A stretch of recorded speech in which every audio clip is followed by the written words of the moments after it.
Bonjour à toutes et à tous, que vous soyez ici à Paris ou connectés à distance partout en France. Bienvenue au Hub des territoires, l'espace d'échange et de développement de la Banque des territoires que nous avons créé il y a maintenant 3 ans pour débattre, pour croiser les regards sur les défis de nos territoires et bien sûr pour innover ensemble. Je suis Blandine Calcio-Godino, directrice écosystème et innovation de la Banque des territoires. Je suis ravie de vous accueillir aujourd'hui à cet événement consacré à l'économie mixte et à l'innovation comme levier clé de réponse au dérèglement climatique. Ce sujet, bien entendu, fait particulièrement écho à mes activités puisque, avec mon équipe, nous pensons et déployons l'innovation et l'innovation ouverte sous toutes ses formes. Alors, ça recouvre à la fois des compétences digitales, mais aussi de créativité, de coopération, d'expérimentation, de structuration, de mise en marché, parce que pour nous, ce qui compte, c'est que l'innovation n'est pas uniquement technologique. Elle peut se trouver dans de nouvelles formes de gouvernance, souvent plus participatives, dans de nouveaux procédés, on l'espère, plus respectueux de l'environnement, ou encore dans la réinvention des modèles économiques, tenant compte de la nécessité d'être plus sobre en ressources, par exemple. Et ma conviction également, première et principale, c'est que l'innovation doit toujours avoir un sens et un but. Ne pas faire de l'innovation pour l'innovation, on le répète tout le temps avec mon équipe, mais bien partir des besoins et des défis que nous rencontrons et utiliser des méthodes d'innovation robustes pour repenser la manière dont nous développons nos territoires. C'est pour cette raison que je suis plus qu'enthousiaste au sujet du programme Territoire d'économie mixte, innovant et résilient, qui est le fruit d'une très belle collaboration collective entre mon équipe accélérateur, celle d'Isabelle, plusieurs directions de la Banque des territoires et nos partenaires, dont la Fédération des EPL, bien entendu. L'innovation est mise au service de l'adaptation au changement climatique. C'est clair, c'est précis et c'est d'autant plus fort que les EPL sont des acteurs pivots dans les territoires. Leur capacité à impulser des changements et transformer les territoires est véritablement déterminante.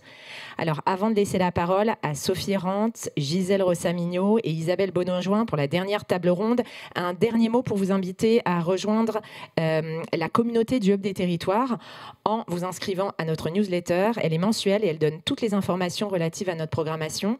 Vous pouvez également retrouver tout le contenu de nos événements en ligne et sur notre site internet banquedesterritoires.fr. Vous pourrez noter par exemple que vous pouvez retrouver en intégralité notre très bel événement du 10 septembre pour les 3 ans du réseau national des foncières de redynamisation en partenariat avec la Fédération des EPL.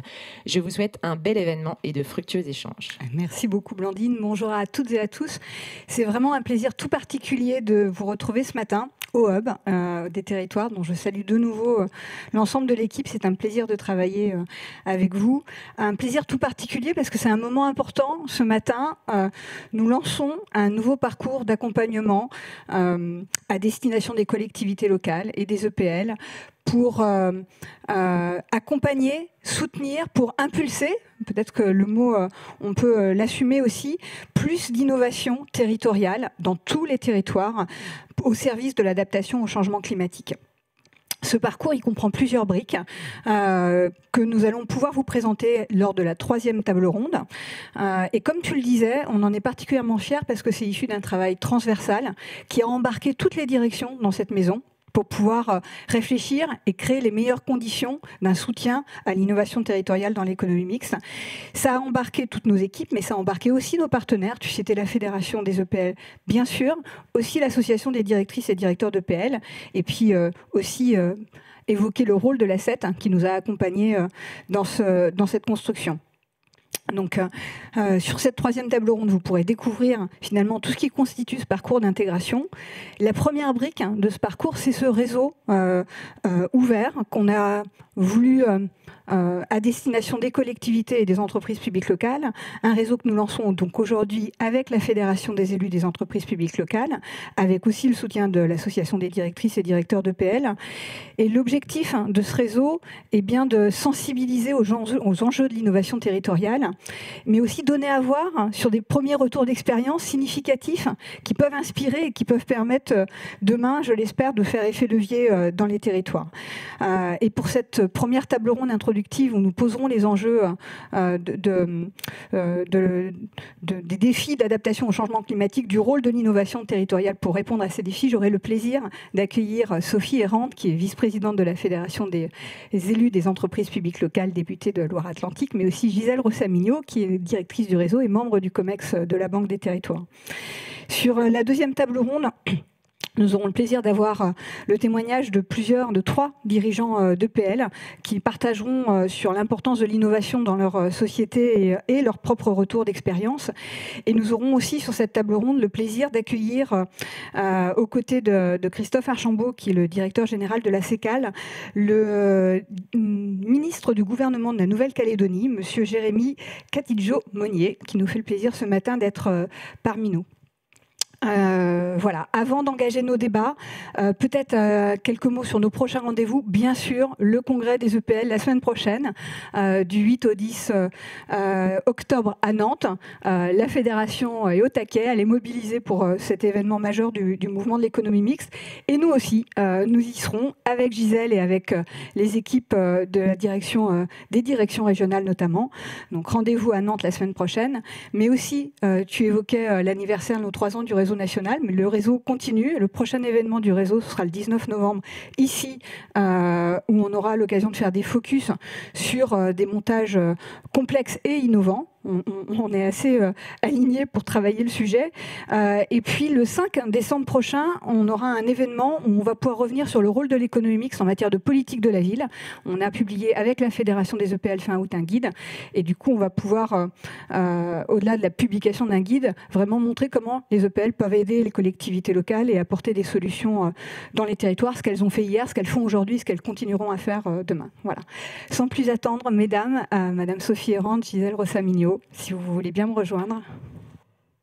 C'est vraiment un grand honneur pour moi de vous accueillir toutes les deux sur cette première table ronde, entièrement féminine. Un petit clin d'œil, ça n'arrive pas si souvent. Peut-être Sophie Errand, pourquoi l'adaptation au changement climatique aujourd'hui est un de nos défis majeurs, enfin, un défi qui s'impose à nous et qui est d'ailleurs au cœur de la stratégie de la Caisse des dépôts? Alors pourquoi c'est un défi? D'abord, merci pour l'invitation. Je suis très très heureuse d'être là aujourd'hui. En tant que maire, parce que j'ai aussi eu ce mandat d'élu local, nous sommes confrontés dans tous nos territoires aux enjeux d'un côté bâtimentaire et d'un autre côté énergétique.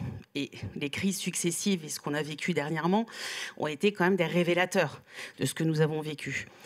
Pourquoi ça se passe dans les territoires et pourquoi c'est important que tous les territoires agissent? C'est pour ne pas subir, c'est pour ne pas se retrouver devant des conséquences dramatiques qui sont celles qu'on a pu vivre, c'est-à-dire des fuites énergétiques massives, c'est-à-dire quand on a des passoires énergétiques, des bâtiments publics, souvent construits dans les années, fin des années 70, et puis d'un autre côté où nous subissons une énergie que nous n'avons pas choisie. C'est-à-dire que parfois, on a aussi des modes de chauffage, des modes d'éclairage. Tous ces sujets, en fait, sont la vie quotidienne de nos territoires. Et puis, l'élu local, il est là pour accompagner la vie de ses citoyens. Donc, fatalement, c'est un sujet, et c'est un sujet de préoccupation majeure. Nous avons tous un rôle à jouer, et dans tous les territoires.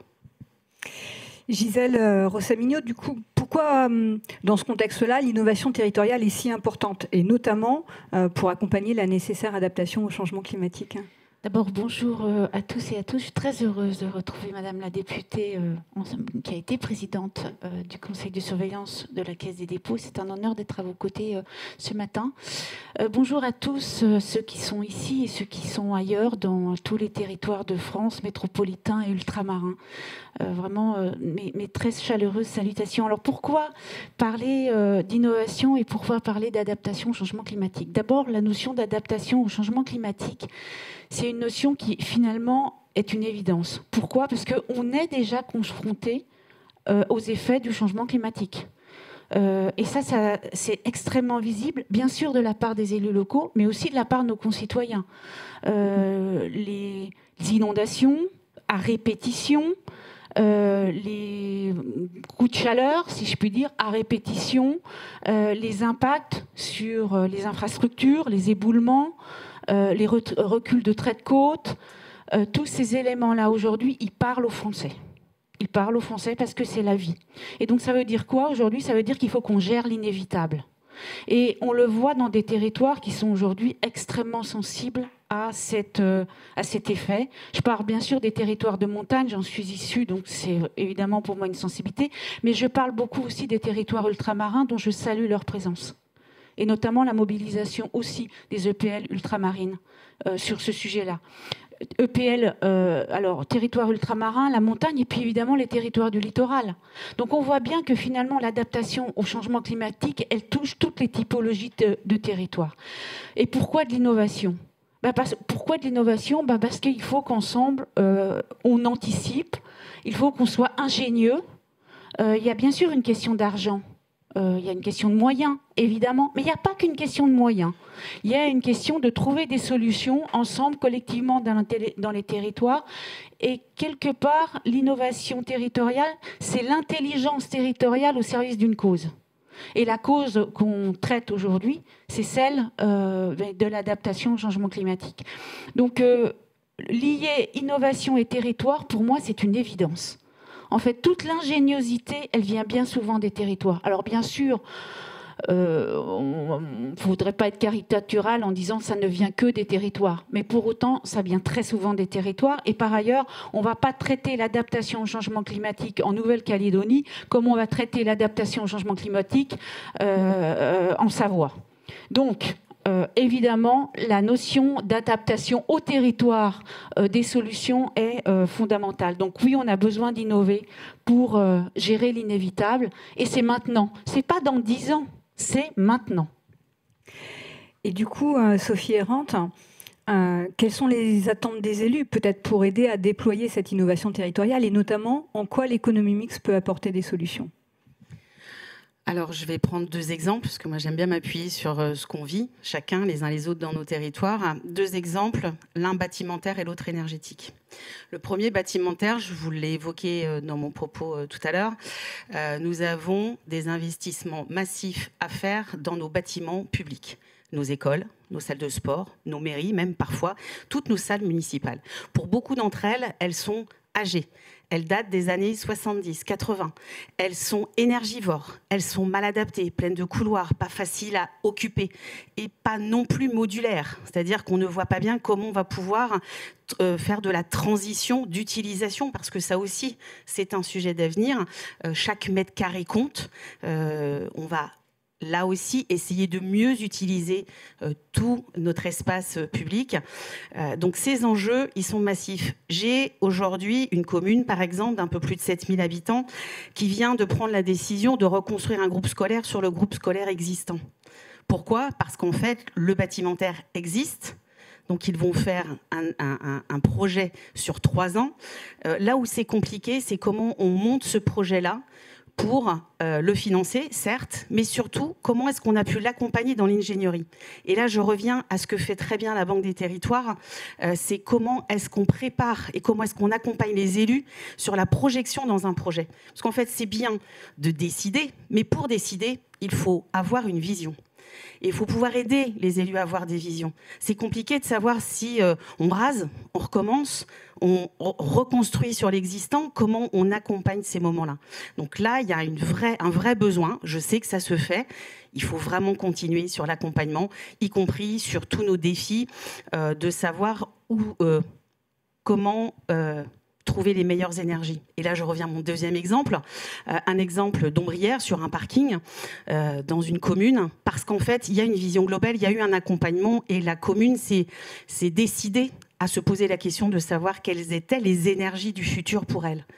Se défossiliser, aller vers un mix énergétique commune par commune, parce que pour l'instant, il n'y a pas de vision intercommunale. Et c'est là que les EPL peuvent avoir aussi leur rôle à jouer. Je prends cet exemple parce qu'il est très récent. Une ombrière, c'est 400 000 € sur un parking par rapport à la taille. Il a été financé par un prêt Banque des Territoires, donc je le dis aussi, ça marche, ça fonctionne. Par contre, il y a eu besoin de créer un budget, mais un budget dédié. Et là, je me dis, une EPL. Pourquoi pas une EPL ? Parce qu'en fait, c'est le premier pas. Il y aura d'autres projets. Et là, tout de suite, passer à une autre échelle, ça devient plus compliqué pour nos élus locaux. Et je pense que c'est là où les EPL peuvent avoir un rôle à jouer. Oui, tout particulièrement, d'autant que c'est le sujet du financement, mais c'est aussi le sujet des compétences et de la mutualisation des compétences sur un territoire. Et peut-être sur votre premier point, un petit clin d'œil au programme EduRénov qui est en cours. Et tout particulièrement, nous avons un appel à manifestation d'intérêt en ce moment avec la Fédération des EPL pour soutenir la maîtrise d'ouvrage déléguée des communes de moins de 20 000 habitants dans des projets de rénovation énergétique de leurs écoles avec une ambition certaine. Donc, jusqu'au 31 décembre, n'hésitez pas à faire remonter les candidatures. Derrière, c'est des subventions qui sont proposées aux collectivités locales. Gisèle Rossamigno, pourquoi, de votre point de vue, on vient d'évoquer les attentes des élus et le rôle que pourraient avoir les EPL, mais pourquoi effectivement, selon vous, les EPL ont un rôle tout particulier, ont un rôle stratégique finalement dans la mise en œuvre de l'innovation territoriale ? Alors, je vais essayer de faire la démonstration assez basique pourquoi les EPL sont les structures de la situation du moment. En fait, ce sont les bonnes structures. Pourquoi ? Parce que, à mon sens, pour faire de l'innovation, d'abord, il faut avoir une connaissance des territoires, de ce qui s'y passe, des acteurs. On ne fait pas d'innovation sans connaître, avoir une connaissance fine, écosystémique. Ça, c'est le premier besoin. Le deuxième besoin, pour être innovant, il faut une réactivité, il faut une agilité, il faut quelque part une structure souple, de la souplesse pour agir vite, anticiper. Et puis le troisième élément majeur auquel je tiens particulièrement, il faut un maillage territorial qui est fort. Et donc, quelles sont les structures aujourd'hui sur les territoires qui permettent de rencontrer ces éléments-là ? Eh bien, ce sont les EPL. Avec 1400 EPL, il y a un maillage qui est extrêmement dense. Sur la connaissance des territoires, en lien avec les élus locaux, les EPL connaissent parfaitement les territoires. Et sur l'agilité, ce sont des structures qui sont en général de petite taille, des entreprises de petite taille, agiles, qui permettent de se positionner sur cet enjeu. Donc, d'ailleurs, j'allais dire, c'est la démonstration par la preuve. Aujourd'hui, on a plus 20% des EPL en 5 ans. En 10 ans. Enfin, ce rythme-là de création, il montre bien qu'il y a un besoin. Il n'y a pas une création sans répondre à ce besoin. Donc, cette démonstration de présence, c'est évidemment une démonstration d'efficacité. Donc, pour moi, EPL, qui sont les bras armés opérationnels des collectivités locales, sont évidemment des acteurs essentiels dans le domaine de l'innovation, si on considère que l'innovation doit répondre à ces objectifs. Et par ailleurs, l'innovation, c'est aussi beaucoup de mise en réseau. C'est la force aussi de la fédération des EPL, c'est la force de l'association des directeurs et directrices d'EPL. Donc, j'allais dire, on a le terreau qui va bien pour porter l'innovation avec ces acteurs. Merci beaucoup.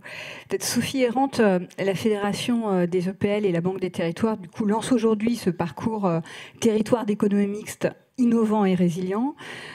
Pourquoi ce partenariat, selon vous, fait particulièrement sens ? Alors, avec les exemples que j'ai pris, ça vous l'illustre, mais c'est surtout parce qu'en fait, sur des sujets en particulier, on a parlé de résilience, on a parlé de territoire innovant. Moi, je vais revenir sur le sujet énergétique, donc les énergies. On ne peut pas, et je pense que ça devient compliqué pour une collectivité de créer des budgets en dehors du budget de la commune, et ce n'est pas le rôle d'un élu de devenir chef d'entreprise. Et là, je pense qu'il y a effectivement, l'EPL, elle est là au bon moment, au bon endroit, c'est-à-dire de dire que nous devons garder la maîtrise, c'est-à-dire qu'un élu doit garder la maîtrise pour connaître, pour décider, mais aussi pour profiter de cette nouvelle gestion de l'énergie. Et l'EPL, c'est la bonne solution avec Banque des Territoires, puisque la Banque des Territoires finance, amène des prêts, et là je viens de parler d'un sujet en particulier. C'est le bon moment de pouvoir accompagner les élus pour créer ces entreprises publiques locales, parce que on a quand même une logique économique derrière tout ça. Et une collectivité locale, ce n'est pas à elle de porter en propre. Je vous ai dit, la création d'un budget, enfin c'est précaire, et puis c'est court-termiste. Donc c'est vraiment le moment et c'est le bon attelage, puisqu'en fait, aujourd'hui, et la Banque des Territoires, je salue l'efficacité. C'est bien ce qu'on avait voulu quand on l'a créé, parce que je suis très, très fière d'avoir participé modestement au lancement de cette très belle Banque des Territoires. Pourquoi ? Pour être plus proche, plus simple et plus rapide.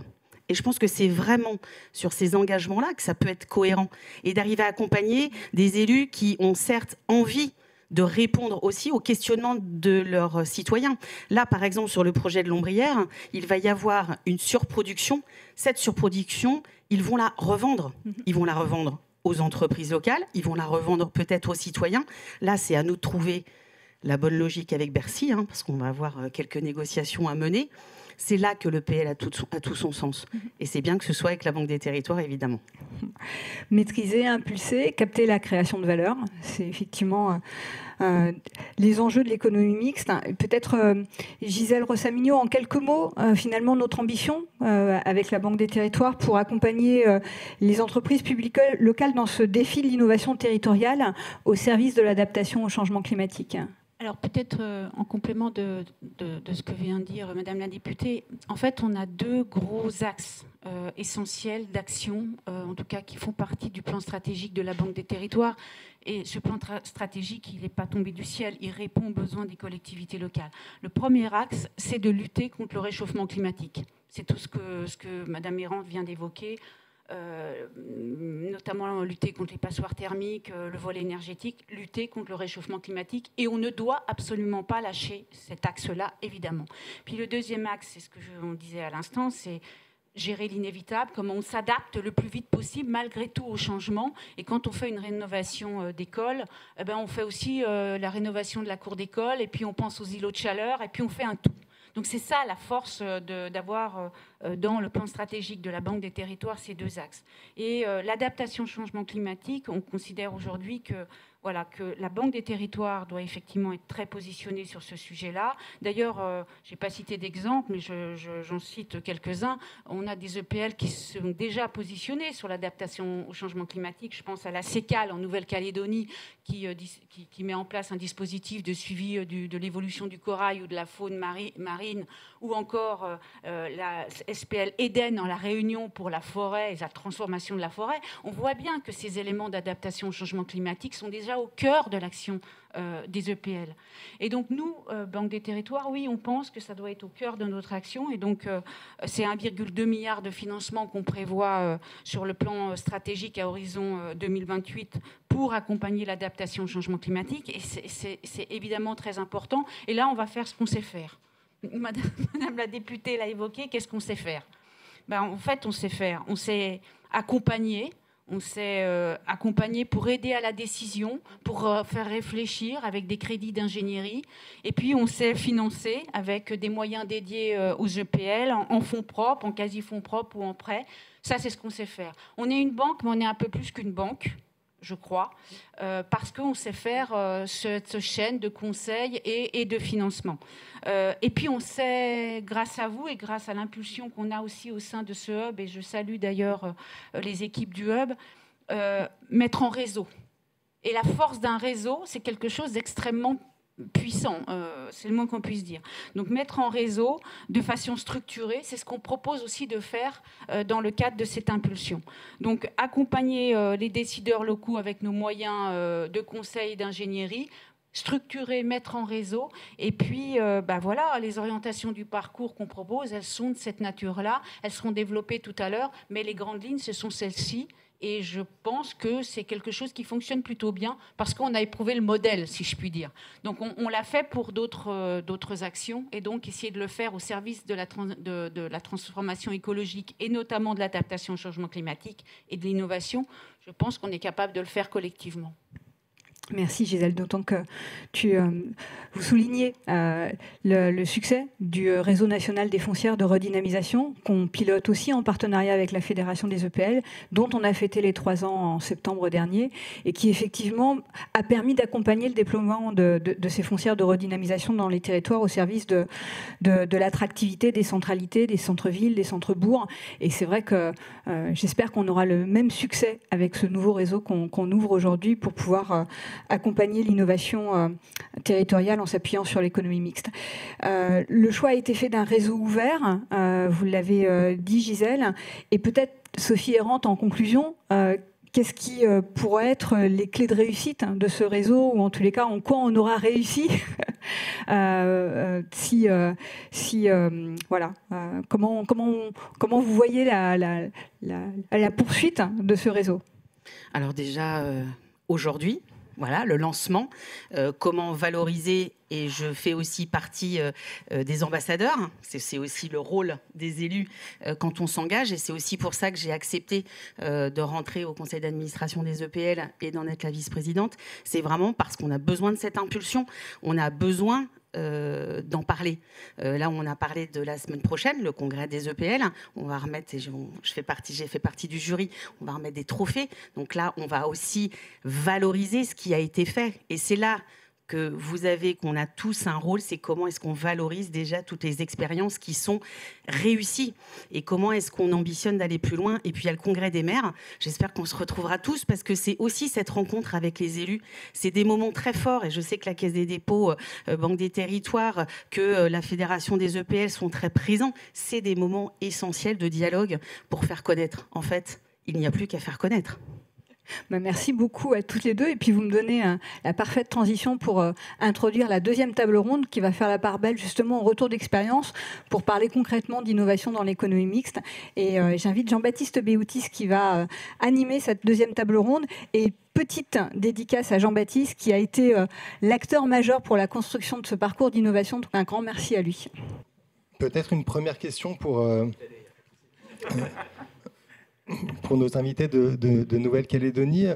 Vous portez une ambition, je dirais, politique assez forte en matière d'adaptation au changement climatique, accompagnée par la CECAL. Du coup, est-ce que vous pouvez nous dire comment ça s'inscrit et comment on porte cette stratégie sur le territoire néo-calédonien? Oui, bonjour à tous. Donc oui, la Nouvelle-Calédonie est en première ligne face au changement climatique dans le Pacifique, comme quasiment tous les États et territoires insulaires du Pacifique. Donc c'est vrai que encore pas plus tard que la semaine dernière, avec les sécheresses, on a eu une forêt d'un millier d'hectares qui a brûlé, qui est parti en fumée. On a aussi l'érosion du littoral. On a 70% de nos côtes qui subissent une érosion du littoral importante et qui s'accélère depuis une dizaine d'années. On a les cyclones qui s'abattent sur le territoire de manière plus fréquente. On a aussi le risque de submersion. Donc on a tout un volet de différentes séries de risques qui sont à gérer. Tout ça avec une complexité aussi institutionnelle en Nouvelle-Calédonie entre qui du gouvernement, qui des provinces de la Nouvelle-Calédonie et qui des communes de la Calédonie sur des répartitions des compétences parfois qui sont très, très fines. Donc il était pour nous essentiel de travailler sur vraiment une stratégie partagée avec l'ensemble des acteurs, aussi bien du monde institutionnel que du monde environnemental, du monde économique, des partenaires de l'État et aussi la jeunesse. Donc un gros travail qui a été fait sur le terrain et quoi de mieux qu'une EPL comme la CECAL en Nouvelle-Calédonie pour nous accompagner à faire tout ce travail de consultation qui a abouti grâce à des centaines de contributeurs et des milliers de contributions à des ateliers thématiques qui ont permis au gouvernement de voter la stratégie calédonienne du changement climatique qui fera écho à la prochain plan national à l'adaptation au changement climatique du gouvernement parisien. Merci beaucoup. Du coup, M. Archambault, vous accompagnez avec la CECAL la stratégie du gouvernement en la matière. Est-ce que vous pouvez nous en parler ? Oui, c'est vrai que c'est un long cheminement pour nous. C'est parti d'un constat en 2020 dans une scène où la situation économique n'était pas très bonne, où on avait besoin de mettre du mouvement et on s'est dit que ces sujets d'innovation,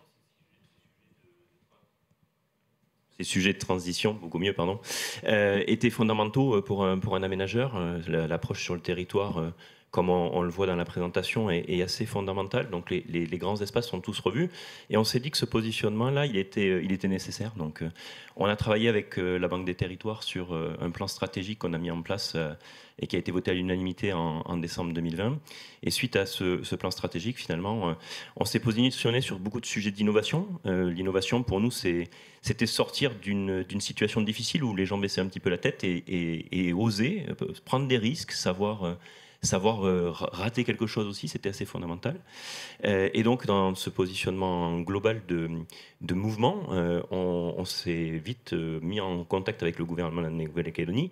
Partant d'un constat, on s'est permis, on vous a amené une petite présentation, un constat assez simple, c'est que globalement, dans le Pacifique, la Nouvelle-Calédonie avait du retard. Les autres territoires, comme vous le voyez, avec la Polynésie, le Vanuatu, Fidji ou la Nouvelle-Zélande, sont en amont par rapport à cette tendance-là. Alors on essaie de les rattraper, mais ils sont en amont. Le contexte du Pacifique, et vous l'avez vu dans différents événements, est très largement impacté. C'est des îles, donc des îles qui sont peu élevées, et avec une montée des eaux qui est de plus en plus importante. Et donc on est au centre de ces sujets. La Nouvelle-Calédonie, notre membre du gouvernement a parlé rapidement, et en première place, parce que augmentation des températures même plus forte qu'ailleurs, précipitations très faibles et avec une sécheresse assez importante, l'élévation du niveau de la mer, l'érosion du littoral, avec, vous voyez, 71% du littoral exposé à l'érosion, c'est assez colossal, et avec des zones de vie majeures dans ces zones concernées. Donc notre rôle a été évidemment de partir d'un constat. Le constat, c'était que depuis 2016, des initiatives étaient lancées, mais que, vous le voyez, elles aboutissaient à peu de choses. En 2019, le Congrès de la Nouvelle-Calédonie avait fait un vœu de déclaration de l'état d'urgence climatique, mais finalement un vœu, ça ne change pas grand-chose, hein, il faut avancer derrière. Et donc on a travaillé à travers une méthodologie assez large à une première feuille de route d'adaptation au changement climatique. Cette feuille de route, elle est composée de différentes étapes, et là on revient sur quelque chose d'essentiel, c'est la méthodologie. La méthodologie est fondamentale pour faire passer des messages, mais aussi pour accompagner un maximum d'acteurs, on le verra après. Un état des lieux qui a été assez large et pas que régional. On a eu un état des lieux international. Une collégialité, c'est une présentation. Hein, la collégialité, c'est un peu spécifique au gouvernement de la Nouvelle-Calédonie, mais c'est une présentation devant l'ensemble des élus de la Nouvelle-Calédonie pour évoquer ce sujet et l'ambition. Ensuite, des ateliers en ligne, des ateliers d'experts. Les ateliers en ligne, vous le verrez, on a eu plus de 3000 contributions sur l'ensemble de la Nouvelle-Calédonie. C'est 280 000 habitants, 3 000 contributions, c'est assez significatif. Les ateliers d'experts, on y reviendra juste après. La déclinaison d'un forum pour amener cette dynamique et amener l'ensemble des acteurs, et puis la définition de la stratégie. On y reviendra juste après. Concernant les parties prenantes, vous voyez, c'est un large spectre de parties prenantes.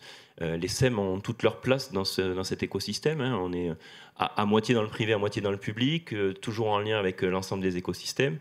Et donc, naturellement, le rôle de la CECAL a été de créer du lien, de co-construire finalement cette feuille de route. Des fois, la co-construction, c'est juste un mot, là, c'est une vraie réalité, avec un lien très fort avec le monde scientifique, vous le voyez. On a la chance en Nouvelle-Calédonie d'avoir beaucoup d'instituts scientifiques de haut niveau, donc on les a mobilisés. Le gouvernement de la Nouvelle-Calédonie en tant qu'acteur principal, la population calédonienne très largement impliquée, des experts thématiques et puis un appui financier de l'AFD sur la mise en place de cette stratégie. Beaucoup d'ateliers, à la fois des ateliers systémiques, hein, qui ont alimenté ensuite les ateliers sectoriels. Et vous voyez que quand on est aménageur d'un territoire, quand on travaille sur les infrastructures, les bâtiments, la planification territoriale et l'aménagement, l'alimentation, l'agriculture, la ressource en eau, les écosystèmes terrestres et les écosystèmes marins, on est au centre de tous ces sujets. Donc en fait, c'est assez facile d'intervenir et d'être en soutien de l'ensemble de ces ateliers. Tous ces ateliers ont alimenté ensuite un forum de restitution avec un discours politique introductif pour donner l'ambition. C'était assez fondamental et c'est notre membre en charge qui l'a réalisé. Un état des lieux des connaissances et des impacts du changement climatique. La restitution ensuite des différents ateliers. Et puis un forum des initiatives parce qu'on pense beaucoup, on peut contribuer à beaucoup de choses, mais à un moment donné, il faut que les initiatives fassent évoluer à la fois les mentalités et les actions très concrètes. Donc le Forum calédonien du changement climatique, qui était le premier forum sur ce sujet-là, s'est tenu le 18 avril 2024. Vous voyez, plus de 400 participants, 50 élèves qui ont été intégrés, puisque le changement viendra principalement des futures générations, vous le savez. 3000 contributions, bref, un vrai succès. Avec un déroulement plutôt thématique d'une matinée avec du partage de connaissances. On ne part pas de rien. Il y a beaucoup de sujets qui sont en cours de traitement par Météo France, par le gouvernement de la Nouvelle-Calédonie, par d'autres outils. Et donc, les constats sont là. On ne peut pas ne pas voir ce qui arrive. Et ce qui arrive est colossal. Donc, il faut s'y préparer.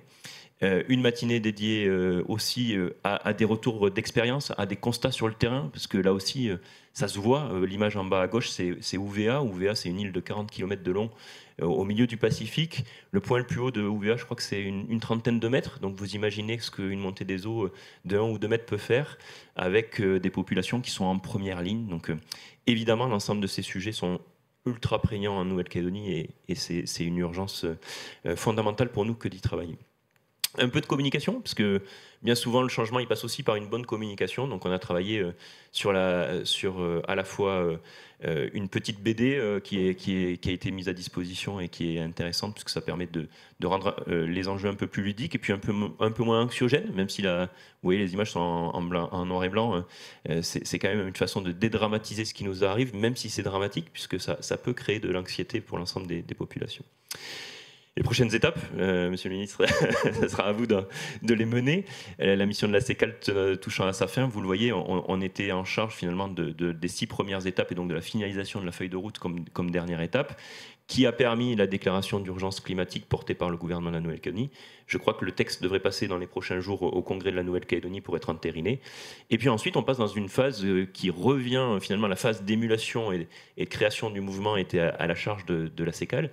Maintenant, c'est réinternalisé dans l'ensemble des directions de la Nouvelle-Calédonie et de l'ensemble des acteurs. Et donc, l'ensemble des acteurs auront pour mission de mener le prochain comité calédonien changement climatique. On n'a pas parlé, mais la gouvernance, c'est fondamental dans cette organisation. Et ensuite, de mettre en œuvre l'ensemble du plan d'action.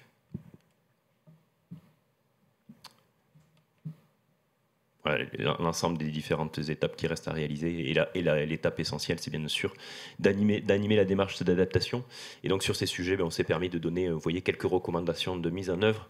On va jusqu'au bout de notre démarche, on essaye de porter l'ambition avec des objectifs. On parlait tout à l'heure d'efficacité des politiques publiques, une nécessité d'être efficient même sur ces sujets, et surtout sur ces sujets qui... par la co-construction, par la circulation de l'information, par l'utilisation des commissions existantes, doivent absolument percoler et permettre la mise en place d'une large ambition et d'actions très cohérentes. Merci beaucoup du coup pour cette présentation. On voit bien l'articulation et la cohérence à la fois de l'action politique portée par les élus et de sa déclinaison opérationnelle et de son impulsion aussi d'ailleurs par la CECAL, par la SEM. Moi j'ai une question pour vous, Monsieur le Ministre. L'adaptation au changement climatique, c'est un sujet qui s'étend sur le temps long. Comment on le maintient à l'agenda politique alors que l'actualité médiatique peut être happée par d'autres événements? Oui, comme le disait très bien le directeur général de la CECAL, il y a pour nous une importance essentielle qui est la gouvernance. On est dans des démocraties, il y a des échéances électorales. Ce qu'il faut, c'est continuer d'avoir un discours continu, quand bien même il peut y avoir aussi des enjeux d'élection pour nous dès l'année prochaine. Donc pour nous, c'était vraiment aujourd'hui l'urgence de mettre en place un cadre de discussion qui respectera les résultats des élections avec des politiques qui auront un outil de gouvernance, un lieu de discussion sur des thématiques clairement identifiées. Et pour nous, par exemple, au gouvernement de la Nouvelle-Calédonie, le changement climatique n'apparaît pas dans notre organigramme. Donc comment faire une gouvernance s'il n'y a même pas une porte d'entrée changement climatique dans notre administration? Donc c'est pour ça que la CECAL, qui est notre partenaire de choix sur l'accompagnement, sur les dossiers liés notamment aux grands projets et y compris à l'environnement, a été pour nous cette préfiguration qui nous a permis d'arriver à une gouvernance où aujourd'hui, au sein de notre service météo et climat, nous avons un secteur changement climatique qui apparaît clairement dans l'organigramme et sur lequel on a aussi un appui de l'AFD, puisqu'on aura donc un soutien avec une expertise complémentaire pour animer cette stratégie, pour faire le point plusieurs fois dans l'année avec les techniciens, pour s'assurer du bon échange d'informations, du bon partage de données, du bon avancement. Chacun sur ses compétences, qui de la province, qui du gouvernement, qui des communes, qui du monde associatif, qui du monde privé, puissent avancer ensemble et s'assurer justement que cette gouvernance-là puisse continuer et perdurer au-delà de purement de certaines volontés politiques qui peuvent être très ponctuelles avec un forum à un moment donné. Ce forum-là fait partie de cette stratégie climatique avec vraiment une gouvernance qui sera inscrite et un rendez-vous annuel qui permette, peu importe les gouvernements qui se succéderont, que ce sujet-là soit à l'agenda des politiques publiques. D'accord, merci. Alors, je ne sais pas s'il y a des questions en ligne ou dans la salle. Alors, en ligne, pour l'instant, il n'y a pas de questions. J'en profite pour préciser que pour les participants à distance, vous pouvez poser des questions dans la conversation et nous les relayerons en salle. Du coup, j'en profite. Alors moi, j'avais une autre question, c'est que j'entends bien le sujet de gouvernance multipartenariale. J'ai entendu parler d'étudiants, de scientifiques, de société civile. Alors, et là, je m'adresse plutôt à la CECAL. En quoi l'EPL peut être facilitant dans cette gestion multipartenariale et en quoi elle peut être le bon interlocuteur justement pour toute cette diversité de publics?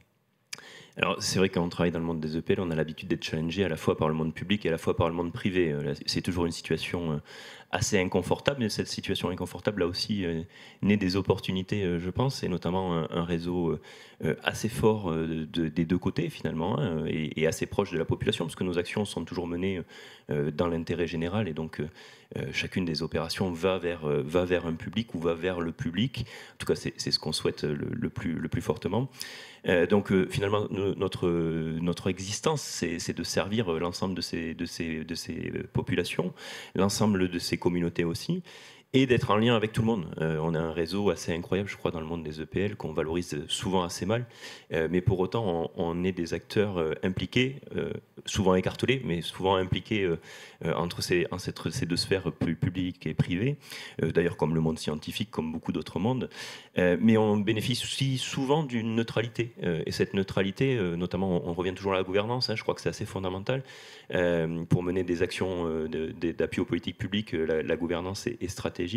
Et donc cette neutralité nous permet finalement de travailler avec tout le monde. La CECAL, par exemple, c'est une SEM qui réunit l'ensemble des collectivités de la Nouvelle-Calédonie. À nos conseils d'administration, qui sont des conseils d'administration rarement politiques, en fait, les sujets sont abordés de façon technique et pour faire avancer les sujets. Mine de rien, c'est un lieu de rencontre, c'est un lieu de communication sur l'ensemble des enjeux.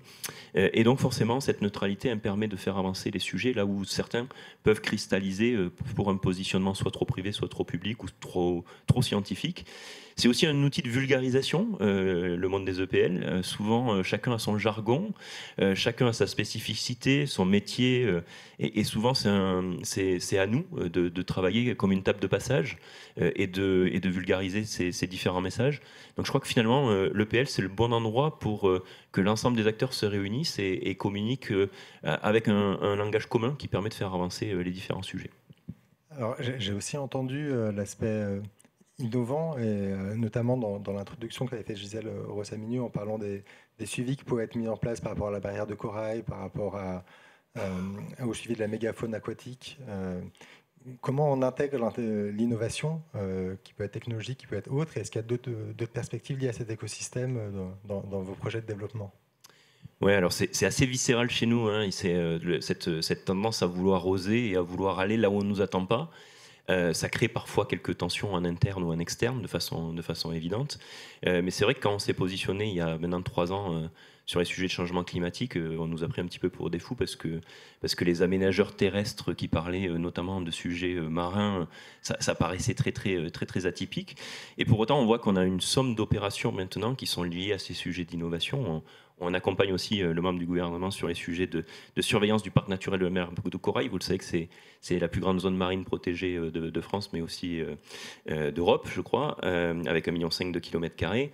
les moyens de surveillance qu'on a besoin de mettre en œuvre sont totalement inédits, même à l'échelle métropolitaine, puisque la surveillance métropolitaine se fait de la côte. Chez nous, c'est totalement impossible. Donc, dans ces sujets-là, finalement, c'est des sujets d'innovation, mais si on dédramatise un petit peu cette nécessité de prendre un peu de risque, c'est de la gestion de projet. C'est une gestion de projet dynamique, c'est une gestion de projet où il faut oser faire des démonstrateurs d'époque. On a tenté des choses, des fois ça ne marche pas parfaitement, donc on réessaye, ça va souvent moins vite, et il y a plus de phases d'incertitude sur la réussite de ce qu'on met en œuvre. Mais là aussi, c'est assez fondamental que d'être en mouvement, d'être dans son territoire, d'être en action par rapport à l'évolution de la demande de nos clients, de nos collectivités. Et quand les collectivités ont un besoin qui est complexe, je pense qu'aujourd'hui, l'EPL que l'on représente est un outil qui devient crédible. Voilà, ce n'était pas le cas il y a encore quelques années. Mais par ce plan stratégique, par cette nécessité de se mettre en mouvement et d'amorcer finalement un travail de fond avec les acteurs sur la valeur ajoutée de l'EPL. Je crois qu'on n'existe que quand on est utile à quelque chose. Les besoins ont changé. Et c'est face à ces besoins qui ont changé, on a dû se réinventer en prenant un petit peu plus de risques. Alors ça nous amène souvent quelques conversations assez complexes avec nos partenaires financiers, notamment la Banque des Territoires au sein du conseil d'administration. Mais le niveau de risque étant un petit peu plus fort, la rémunération est souvent un petit peu plus forte puisqu'il y a moins de concurrence. Et on constate, on va toucher du bois, aujourd'hui assez peu de difficultés ou de mésaventures dans cette prise de risque. Donc finalement, nos outils, ils sont faits. Ils sont faits pour ça. Il faut seulement oser et se lancer dans cette belle aventure qui est de porter l'innovation dans une structure parfois un petit peu vieillissante et un monde où on nous attend pas forcément. Merci beaucoup du coup pour cette intervention. La thématique de l'innovation et du portage de risque, ça me fait penser tout de suite à l'association des directrices et directeurs d'EPL et du coup, Frédéric Dielen, vous accompagnez aussi cette thématique. Est-ce que vous pouvez nous parler un petit peu de l'association et de la manière dont elle agit aujourd'hui ? Bien, merci beaucoup. Bonjour à tous et toutes. Merci de me donner l'occasion de parler de l'association des directeurs d'EPL qui existe depuis 20 ans, qui est chère à de nombreux directeurs, ici même. Cette association, en fait, elle est singulière parce que c'est une association de directrices et de directeurs qui a pour but d'accompagner et de représenter les directeurs. Le directeur d'EPL, il est parfois un peu seul.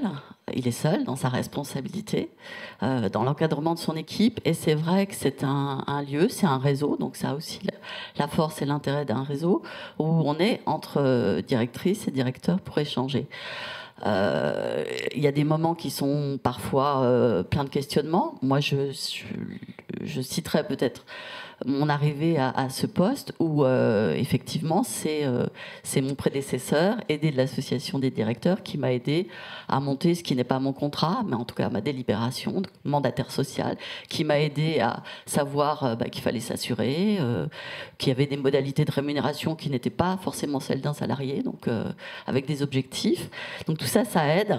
Il y a aussi des moments qui sont parfois un peu difficiles et qu'on évoque entre nous, de fin de mission, dans des contextes parfois compliqués. Donc c'est bien d'avoir aussi des collègues avec qui échanger et même une expertise particulière. Après, voilà, il y a le courant, il y a la vie, il y a le réseau, il y a tous les moments d'échange qu'on a entre nous. Sur différentes questions, l'intérêt c'est qu'on se contacte facilement, donc c'est assez facile d'avoir un contact avec ses collègues. Bon, on est aussi une association du coup qui représente les directeurs auprès notamment de la fédération des élus des EPL. Et puis on travaille, on va dire, avec une ambiance sympathique, notamment lors de différents événements. Que je rappelle, les événements pour nous c'est le congrès des EPL, les assemblées générales où on se réunit, donc c'est vrai que c'est intéressant aussi physiquement de se connaître parce que ça facilite ensuite les contacts, on va dire, sur des dossiers, sur des questionnements particuliers. Et on travaille aussi, on a un investissement de l'équipe et de tous les directeurs auprès de nous pour des productions particulières des contributions, notamment sur évidemment le statut du directeur d'EPL, sur la question des rémunérations, sur des questions assez précises, et que nul autre que l'association finalement ne se saisit de ces sujets-là. Donc c'est extrêmement important et intéressant de suivre et d'adhérer idéalement à notre association. Hein. Plus on est nombreux, mieux c'est. On a déjà ce travail sur le statut du mandataire social, mais aussi évidemment sur les enjeux de nos métiers, hein, par nos contributions à différentes publications, la Banque des Territoires, dans les essentiels, sur la gestion du risque, sur l'innovation. Donc effectivement, c'était un point extrêmement important qui est en fait un fil rouge de notre action. Du coup, vous avez travaillé avec nous à la constitution d'un guide assez opérationnel sur l'innovation portée par les directrices et directeurs d'EPL. Pourquoi avoir voulu travailler sur la thématique spécifiquement ? Parce qu'en fait, cette question-là, c'est la clé même de notre raison d'être, en fait. Si on n'apporte pas cette plus-value au sein par le travail de nos structures, on est des faiseurs, des bâtisseurs, des bétonneurs, mais en fait, quelque part, on peut être vite remplacé. Donc, on a cette capacité-là, effectivement, par notre modèle qui est mixte, public-privé, qui est aussi le pivot entre les élus, les habitants et la connaissance d'un territoire plus ou moins étendu, mais globalement, on connaît bien notre terrain de jeu. Effectivement, j'entendais la question de l'écosystème des acteurs, que ce soit des acteurs économiques. C'est extrêmement important de pouvoir jouer en fait à l'intérieur de cet écosystème et peut-être effectivement penser à des manières de faire différentes et des montages particuliers que jusqu'ici on n'a pas forcément mis en œuvre. Même pendant un temps, on peut dire qu'on subissait un petit peu ce qui arrivait. L'idée, c'est de ne pas subir, mais d'être dans la proposition et d'être dans une plus qu'une veille, en fait, une interaction avec notre contexte pour trouver des solutions. Du coup, j'entends les manières de faire. Alors là, je vais m'adresser plutôt à la directrice générale de Cergy Pontoise Aménagement. Comment est-ce que vous implémentez l'innovation dans votre PL et quelle vision vous en avez pour votre PL ? Déjà, l'innovation, en fait, si c'est que dans ma tête, ça marche pas, en fait. Non, c'est pas suffisant. Donc, cette idée d'innovation, il faut que je me serve de mon équipe. Les EPL sont souvent des structures avec des équipes resserrées. Hein. Donc on est 17. Je pense qu'on est presque dans la moyenne des EPL. Mais c'est de laisser la place, en fait, à un besoin aussi de créativité et d'exploration que les membres de l'équipe, hein, voilà. Donc il faut leur laisser cette place-là. Donc c'est vraiment, à mon avis, au départ, une question de management, de laisser un champ pour ces réflexions, alors qu'on est tous dans notre plan à moyen terme, les objectifs, qu'est-ce qui va se passer au 31 décembre et l'année prochaine, etc. Donc il faut ce temps qu'on peut trouver dans des réunions opérationnelles. On n'est pas que dans la revue de projet, mais on est aussi dans un temps où on se pose des questions sur telle ou telle manière de faire. Et puis, c'est vrai que alors, c'est ce qu'on fait en interne, mais ça peut être d'autres choses. C'est en interne, se dire qu'on a peut-être un champ d'expérimentation ou un champ de réflexion sur des innovations techniques dans un domaine. Bon, par exemple, nous, ce serait plutôt sur les espaces publics, en fait. Comment faire des espaces publics plus innovants, sachant qu'on se concentre beaucoup, y compris dans nos consultations promoteurs, sur ce qu'on va leur demander de fabriquer, en fait, puis les normes qui nous aident, etc. Mais sur les espaces publics, parfois, on est peut-être un petit peu plus classique, on va dire. Donc c'est pas simple, parce que déjà, il y a des tas de choses qui sont proposées par différents groupes qui sont extrêmement à la pointe de l'innovation. se faire une expertise là-dessus, proposer, sachant que nous aussi, en face de nous, parfois, les collectivités ont des habitudes, ont des questions de fonctionnement et de gestion derrière. Donc c'est mettre en place ce lieu de discussion et un référent chez nous qui est très très motivé par le sujet, mais qui peut être aussi un référent pour des solutions techniques. Mais on ne peut pas aller tous azimuts. Donc on a choisi ce versant-là. Puis après, il y a la question de la rénovation énergétique des bâtiments publics, qui là est aussi une équation et un moyen de démontrer aux collectivités qu'on peut faire avec leurs moyens, ce qui n'est pas simple au jour d'aujourd'hui. Donc c'est de l'ingénierie, c'est de leur montrer que notre plus-value, c'est l'ingénierie financière et technique. Du coup, j'entends à la fois l'aménagement, la construction, la réhabilitation après avoir construit. Je ne sais pas si ça a généré des questions dans le chat.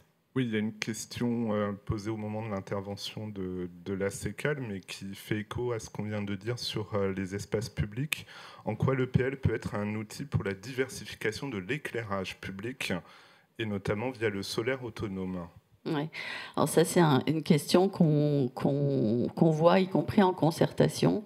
Alors le solaire autonome, on a bien souvent des solutions qui nous sont proposées, y compris dans le cadre de nos consultations promoteurs, qui sont très alléchantes et sur lesquelles on n'a pas forcément la capacité d'expertiser. Donc c'est proposé à un stade, et puis finalement, quand on travaille sur le permis, c'est plus possible, il n'y a pas d'économie. Voilà. Donc c'est vrai que pour nous, il y a une question sans doute de massification de l'intervention. Peut-être lorsqu'on consulte, imaginez plutôt la possibilité de mutualisation entre plusieurs programmes. Mais au-delà de ça, on a vraiment un rapprochement qu'on travaille, en tout cas avec des bureaux d'études qu'on désignerait dans le cadre d'une consultation, sur lesquels on peut s'appuyer pour nous aider dans cette expertise particulière, qui serait une expertise neutre, qu'on peut effectivement s'approprier. Mais à ce stade, c'est vrai qu'on n'a pas dans nos EPL, on n'a pas forcément tous les experts pour y répondre. Donc il faut s'appuyer justement sur des entreprises, sur des BET qui proposent énormément de solutions et qui sont très très en pointe là-dessus. Voilà, c'est un peu le rôle des EPL de gérer cet écosystème et de connaître aussi les entreprises du territoire. J'entendais du coup la question qui porte aussi sur un sujet d'aménagement, et merci beaucoup Frédéric Dielen. Et j'aimerais du coup qu'on se retourne un peu vers Samuel Linzeau et Lyon Confluence pour savoir justement, vous portez un projet d'aménagement au long cours, comment on intègre l'adaptation au changement climatique, l'innovation aussi, dans ces projets qui s'étendent sur plusieurs dizaines d'années. Merci. Bonjour à toutes et à tous. On a prévu un petit support, ça permettra de socler la question et de lui donner une illustration directe. En fin de compte, il y a une antériorité aussi sur un territoire qui est lui-même une expérimentation, puisqu'il s'agissait déjà en 1770 de combler 150 hectares de façon à étendre au sud la partie historique de Lyon. On est aujourd'hui sur le secteur vert sur le secteur bleu, qui est la deuxième phase, je vais en parler. Mais l'initiative, c'est de se dire comment faire la ville, alors qu'elle a subi entre-temps une métamorphose, il y a une désindustrialisation, qui ensuite nous a permis aujourd'hui, après une vingtaine d'années d'exercice, de répondre à une injonction des élus de se dire comment faire la ville autrement. Déjà, la confluence est une forme d'innovation entre elles, puisque les poncifs et les valeurs du projet urbain tendent déjà vers cette ville marchable, cette ville abordable. Et les 5 axes d'inflexion qui ont été demandés par les collectivités portent encore plus haut cette notion d'innovation, puisqu'il s'agit aujourd'hui de penser à la confluence comme une ville désirable, abordable. Qu'est-ce que ça veut dire? De réintégrer des notions de parcours résidentiel en intégrant le bail réel solidaire comme étant une échelle ou un pas supplémentaire à une accessibilité pour tous, ou bien de réintroduire l'économie à impact, l'économie dite économie sociale et solidaire, pour là où on faisait du premium, arriver à faire de la diversité. Mais là, en termes d'économie, c'est aussi des innovations, puisqu'il fait toujours faire avec ce qu'on a et pas rajouter. Après, créatif pour tous, c'est aussi en quoi la ville est-elle émarge-t-elle à la culture? Comment le mycélium de la ville peut composer un écosystème qui intègre la culture? Apaiser, c'était de se dire, cette notion d'espace public vient d'aborder la directrice générale de Cergy-Pontoise, comment faire et répondre aux défis climatiques est le suivant. La concurrence des villes et des campagnes est un mot dont on parle depuis des siècles. Aujourd'hui, pourtant, la priorité devient très très forte. En quoi la désirabilité de la ville permet-elle de maintenir une qualité de vie et une qualité de bien-être qui permettent aux gens de rester à la ville et de ne pas faire une différenciation entre ville et campagne? Cette notion d'apaisement de la ville passe à la fois par une logique de rafraîchissement de cette ville, puisque les chiffres de la Cégale sont évidents, mais les chiffres de Lyon sont aussi très très forts, parce que c'est l'une des villes, une métropole qui se réchauffe le plus. On aura bientôt le climat du Maroc. Venez. Et donc du coup, c'est aussi important de rafraîchir la ville. Et donc ça parle du cycle de l'eau, ça parle de plein de choses, et de reconquérir le vivant et de refaire revenir le vivant. Et après de diversifier, parce que si on prend la fresque du carbone, et certains d'entre nous ont travaillé là-dessus il y a quelques semaines, la fresque du carbone, c'est de se dire qu'une émission naturelle devient une contrainte. Et donc du coup, dans la ville, elle répond à deux critères, la santé, mais aussi la décarbonation de tout l'acte de fabrique de la ville, mais aussi l'acte industriel et économique qu'il faut pouvoir réinterroger. Donc l'apaisement revient à tout ça. Et ensuite, sur la cartographie, vous avez vu qu'il y a le nord et le sud, mais entre-temps, il y a eu PRH, ou le CELP, Centre d'échange de Lyon-PRH, qui est venu enserrer encore plus entre Rhône et Saône et d'en faire une super enclave. Et la vision 2030, c'est de se dire que tout ça pourrait être réunifié. Enfin, retrouver le contact avec le Rhône. Et ce dernier point super important que je vous propose de développer pour se dire comment les collectivités et comment les aménageurs, les SPL, les entreprises publiques locales peuvent-elles porter l'innovation et servir à la transition énergétique. Toujours intéressant de voir des images, parce que là, on voit tout de suite de quoi on parle. Il reste encore un peu moins de 1200 logements puisque les consultations sont en cours. On a tous été impactés. Donc l'ingénierie de la crise permet de rehausser l'ambition de trouver des solutions. Parce que l'innovation, c'est avant tout répondre à des problèmes. Et donc la territorialité, la connaissance et la proximité permettent de capter les problèmes du territoire. Et les EPL, on peut avoir la souplesse et l'agilité de répondre à ces problèmes. C'est là où on devient pertinent. Et donc du coup, la crise est un super incubateur de solutions. Après 70 mètres carrés de tertiaire, avec cette notion économique, et enfin une massification végétale, puisqu'on arrive à produire 12,5 hectares supplémentaires d'espace public. L'enjeu du rafraîchissement passe par le cycle végétal. À partir de là, on voit bien que le porteur de la vision est toujours une incitation territoriale. Là, je ne peux que louer l'intervention que vous avez eue, Monsieur le Président, en disant à un moment donné, il faut un portage. S'il n'y a pas de portage sur la dérive, s'il n'y a pas de continuum de bon sens, il ne peut pas y avoir de révolution opérationnelle. C'est la lisibilité sur la totalité qui en fait. La métropole de Lyon et la ville de Lyon sont bardées, excusez-moi le terme, d'éléments réfléchis sur le plan climat, le plan de nature-ville, la zone à faible émission. En fin de compte, il y a une longue tradition de réflexion sur cette notion d'adaptation de la ville qui se traduit par des référentiels très globaux, mais qui se traduisent aussi par des orientations beaucoup plus pragmatiques. Comment Lyon peut-elle atteindre la neutralité carbone en 2030? Comment la métropole avant 2050? Et donc, ça impose à l'aménageur que nous sommes, qui avons déjà un peu anticipé dans les cahiers des charges aménageurs, de savoir comment mieux construire le bâtimentaire, comme disait la députée précédemment, comment mieux construire les espaces publics, mais surtout parler d'un parcours de bien-être et de qualité de vie, parce qu'on est des porteurs d'usage, me semble-t-il. Et donc, du coup, on retravaille des référentiels aménagement, des référentiels espace public, qui sont issus des allers-retours entre aménageurs et collectivités, mais qui permettent aussi de faire un REX, un retour sur expérience de ce qui a été, de ce qui n'a pas marché. Je passe quelques petits éléments d'illustration. On a un cahier des charges aménageurs qui s'enrichit d'une longue tradition de partenariat européen que je vais développer, avec des ambitions très très fortes sur la haute performance environnementale, qui passe par ces notions de sobriété, de résilience, des réductions des gaz à effet de serre, de maîtrise du coût de l'énergie, parce que le vrai problème, on l'a exposé, c'est la croissance faramineuse du coût de l'objectif qui impacte le reste à vivre, qui impacte nos capacités de construction et qui capte les équilibres économiques des opérations par répercussion. Un élément fort, donc des cibles que je passerai rapidement, vous aurez le support, mais des démonstrateurs très forts qui se disent que par le bâtiment, comme on faisait classiquement, la logique de l'inertie permettrait, notamment sur un bâtiment qu'on appelle aujourd'hui l'essentiel, de gérer cette inertie entre 22 et 26, 22 en été lorsqu'il fait chaud, en hiver, et 26 au maximum lorsqu'on frise maintenant les 30, 31, 32, 33, 35, 36, ça monte.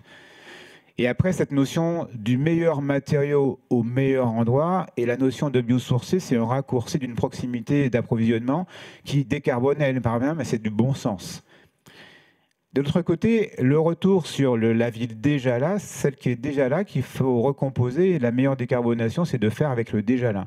Donc du coup, comment remettre dans le droit commun tout un parc qui est aujourd'hui énergivore, on en a parlé également, et qui peut permettre de redonner une qualité de vie à des gens qui ont aussi des capacités monétaires réduites et qui doivent aussi accéder au logement, qui est un bien fondamental. Ensuite, une logique qui est à plus ample échelle de se dire que la captation des aménités gratuites que sont l'air, le soleil, etc., le vent, ce sont des éléments qui peuvent resservir des qualités de vie. Et donc, le principe que nous cherchons à développer, c'est de se dire sur l'ensemble de ce qui a été construit, s'il reste à construire, pourquoi ne pas capter la ressource et la redistribuer dans le cadre d'une communauté d'énergie qui permettrait d'arriver à fondamentalement à trouver une sorte de tarif social de l'énergie, de tarif maîtrisé. Ça, c'est un portage collectivité, mais porté aussi par les SPL. Problème de base, l'énergie est trop chère. Solution, comment réduire la cherté de l'énergie. Et l'historique des partenariats, donc c'est une frise assez rapide, mais qui montre que depuis l'origine, la SPL est là depuis les premières études, c'est 2002, et à partir de 2005, à chaque fois se sont mis en place toute une série de partenariats européens au service du local, parce que l'Europe ne sert que le local. C'est important de le dire, c'est un effet de levier de politique locale. Comme la Banque des territoires peut servir le local en trouvant des financements appropriés pour permettre aux EPL et aux collectivités locales de traduire une innovation sur place. Et donc du coup, on s'est attaqué aux bâtiments neufs, des îlots qui sont ici, qui ont permis déjà de travailler à la question de la sobriété énergétique, de rentrer dans cette logique d'énergie positive et de domotique constructive, et d'autres énergies qui étaient de se dire, visant les 100 kWh, tout mètre carré, tout usage, qui sont des ambitions très très fortes, qui permettaient de voir en quoi la fabrique du bâtiment neuf peut-elle répondre à des prérogatives de sobriété. C'était aussi une forme d'innovation. Et on tire ce trait jusqu'aujourd'hui par différents programmes qui nous permettent de financer l'innovation qu'on réintroduit comme une exigence dans le cahier des charges aménageurs, mais qui impose aussi un équilibre de coûts et qui doivent permettre de répondre aussi à une logique de sortie, parce que si on est trop cher et pas compatible avec le marché, il n'y a pas de projet urbain. Les bâtiments rénovés, j'en ai parlé, mais aussi de se dire que faire avec le déjà là, c'est de reprendre par exemple des marques industrielles et d'en faire aussi des éléments d'ouvrage et d'usage très forts. Le groupe scolaire Eugénie Brasier, Cœur d'Argent, mais qui est surtout un démonstrateur fort de la capacité de refaire avec le déjà là pour mieux faire de l'usage. Et je pense que dans une économie d'échelle, c'est très très bien de réussir ce genre de pari, mais qui nécessite aussi de penser différemment, de sortir de la tabula rasa et de se dire comment je fais avec des contraintes qui sont beaucoup plus fortes. Les espaces publics, on en parlait. Et là, pour le coup, la décarbonation des espaces publics a été portée sur deux choses. Le cercle court des filières en disant que les bétons issus de toupie peuvent être récupérés. Donc, du coup, limiter la fraction d'adjonction de béton supplémentaire, parce qu'on fait beaucoup de béton, limiter les enrobés carbonés et revenir à une fraction qui soit elle-même beaucoup plus forte. Faire des tentatives, accepter le REX, l'échec, mais au fur et à mesure de se dire que la solution idéale dans tel cas, parce qu'il n'y a pas de solution idéale, peut être celle-là. Et deuxième chose, le rafraîchissement des villes passe par une intégration massive du végétal. Donc on prend où la terre? Donc il y a solution, mais il y a paradoxe. Parce que s'il faut aller décaper des hectares de terre agricole, je pense qu'on n'est pas dans la logique de sobriété ni de ZAN. Donc du coup, la réflexion de se dire, en quoi un aménageur peut-il réfléchir à une fabrique de terre fertile pour pouvoir permettre une revitalisation massive des villes sans pour autant poser un autre problème qui est la décape des terres agricoles à côté, qui est incompatible avec le ZAN. Et après, de se dire comment, avec une période qui est très contrainte en termes de sobriété économique, peut-on revenir sur la ville déjà là pour pouvoir reverdir, introduire une végétation basse pour permettre enfin de rafraîchir. Et après, on a travaillé sur les mobilités. Et la mobilité, je cible simplement la décarbonation, mais aussi les volumes capables. En se disant, jusqu'alors, on a construit avec des mobilités très importantes. Une voiture, 1,5 voitures par appartement, une demi-voiture par 500 mètres carrés de bureau. Mais si on apaise la ville, on multiplie les mobilités et on diminue la part de la voiture. Donc du coup, si on passe de 1 à 0,6 ou à 0,1, ça signifie qu'est-ce qu'on fait des places de stationnement et qu'est-ce qu'on fait du parking sous-sol qu'on faisait classiquement. Donc se dire que les volumes capables des places de parking peuvent devenir autre chose et accueillir des usages économiques, résidentiels, etc. Donc problème. Et après les énergies renouvelables, j'en ai parlé, de se dire qu'aujourd'hui, dans les territoires où les expositions, parce que tout va se réchauffer, l'ensoleillement va augmenter, comment bénéficier de cette aménité qui est aujourd'hui vécue comme une contrainte pour en faire un atout de développement. Et enfin, on fait tout ça pour les citoyens. Donc, comment réintroduire une véritable écoute du citoyen? Comment entendre des besoins, revenir vers eux, faire en sorte de pouvoir augmenter cette implication citoyenne qui est un vrai problème aujourd'hui. Et là où je pense aussi qu'il y a des belles marges d'innovation, comme vous l'avez montré dans la démonstration, faire en sorte que le citoyen soit intégré et ne vive pas la transition comme étant une contrainte supplémentaire à se fader au quotidien. Et après, la data. C'est le dernier point sur lequel je veux évoquer, c'est que la data, pour pouvoir faire une évaluation, il faut suivre la donnée. Sinon, on fait comme on sait faire, on s'adapte un petit peu, on n'incrémente pas. La data, c'est une façon de pouvoir se dire qu'on formalise des exigences, mais on les trace. Et on les trace et de façon de pouvoir les répercuter et à partir de là, faire une évaluation. C'est l'évaluation qui est productrice de valeur. Ce n'est pas la production seule, me semble-t-il. Et après, vous avez une territorialisation de toutes les expériences qu'on conduit aujourd'hui sur les différentes rubriques qui ont été là. Donc l'innovation, pour moi, doit répondre à un problème. L'innovation, elle est un portage politique relayé par des entreprises publiques locales dont l'agilité est un ADN de base. Pour autant, nos process doivent largement évoluer, me semble-t-il, encore aujourd'hui.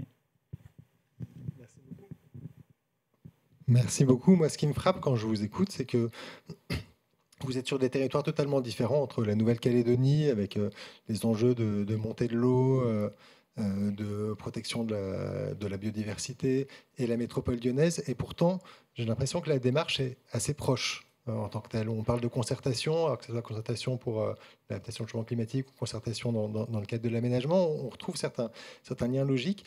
Moi, je voulais vous demander quels sont les enjeux spécifiques d'adaptation aujourd'hui pour la métropole lyonnaise. La métropole lyonnaise perd environ 1000 familles par an. Pragmatique. Hein. Donc du coup, si vous faites la cascade de ce que ça signifie, c'est-à-dire cartographie scolaire, équipement, paupérisation, etc., parce que ce sont toujours les moins captifs qui partent. Donc moi j'ai le syndrome de Marseille dans le bon sens du terme, c'est-à-dire que lorsque les collectivités locales ne réinvestissent pas totalement et régulièrement sur un actif, ils se dégradent. Et les investissements nécessaires pour remettre cet actif au droit commun deviennent énormes. Donc aujourd'hui, l'enjeu de la métropole de Lyon, c'est d'accélérer une décarbonation qui doit permettre de gagner en qualité et en bien-être. Alors même que l'usage de la voiture était un usage très très fort et ça fait beaucoup grincer des dents, cette décarbonation et cette revitalisation doit permettre de redorer quelque chose qui est d'une qualité de vie, un bien-être supplémentaire et de produire du désir, que les gens restent en ville et changent un mode de pratiquer la ville, d'avoir un usage de la ville qui leur permette de rester aussi en ville. Parce que les équations économiques sont liées à des statistiques démographiques, sociologiques, etc. Donc c'est ça le véritable enjeu. Donc il y a une forme de synthèse des vingtaines d'items que j'ai mis au départ, qui doivent permettre aussi de redonner la compréhension du mouvement, du changement, parce que là c'est toujours là où on n'arrive pas à expliquer ce qu'on fait. Et donc l'adhésion des collectivités, du moins des populations, est beaucoup plus difficile à avoir, parce qu'elles subissent et elles ne voient pas la finalité. Donc il y a deux enjeux pour la métropole. Continuer cette courbe de croissance et d'amélioration du bien-être, continuer cette courbe de rafraîchissement de la ville parce qu'elle se réchauffe très très fort, avec des moments, comme disait la députée au départ, d'intense réchauffement. Vous frisez les 35-36 et il fait extrêmement chaud, et d'autres moments où on oublie qu'il a fait chaud. Donc en fin de compte, la ville, la question change. Du coup, je vois aussi pas mal d'innovations, y compris sur la data, sur la donnée. En tant que SPL, vous inscrivez dans l'action de la collectivité en réponse à la commande publique.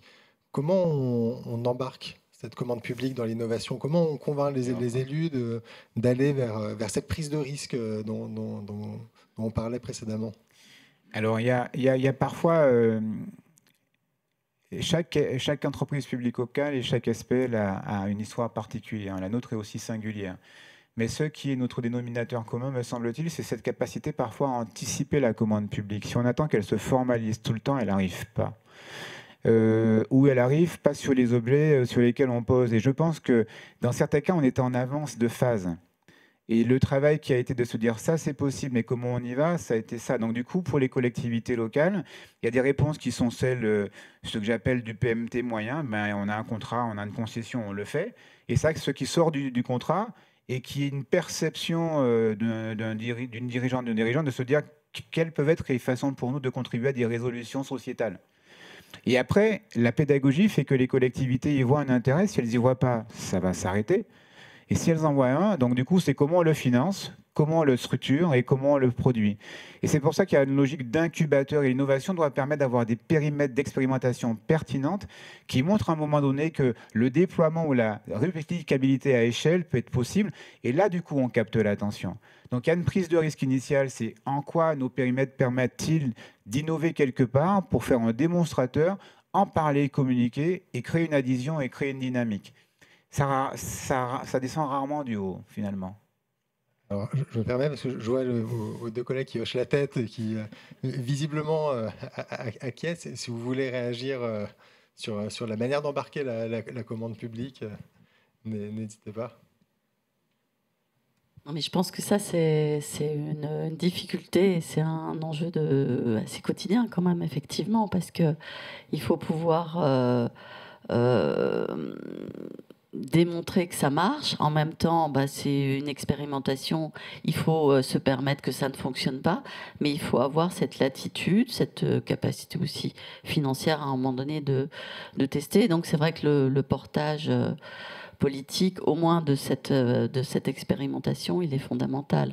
Après, quand on y arrive et qu'on a la chance d'avoir un démonstrateur, d'avoir fait une preuve, oui, ça peut fonctionner, mais c'est sans doute le point le plus délicat de nos quotidiens, clairement.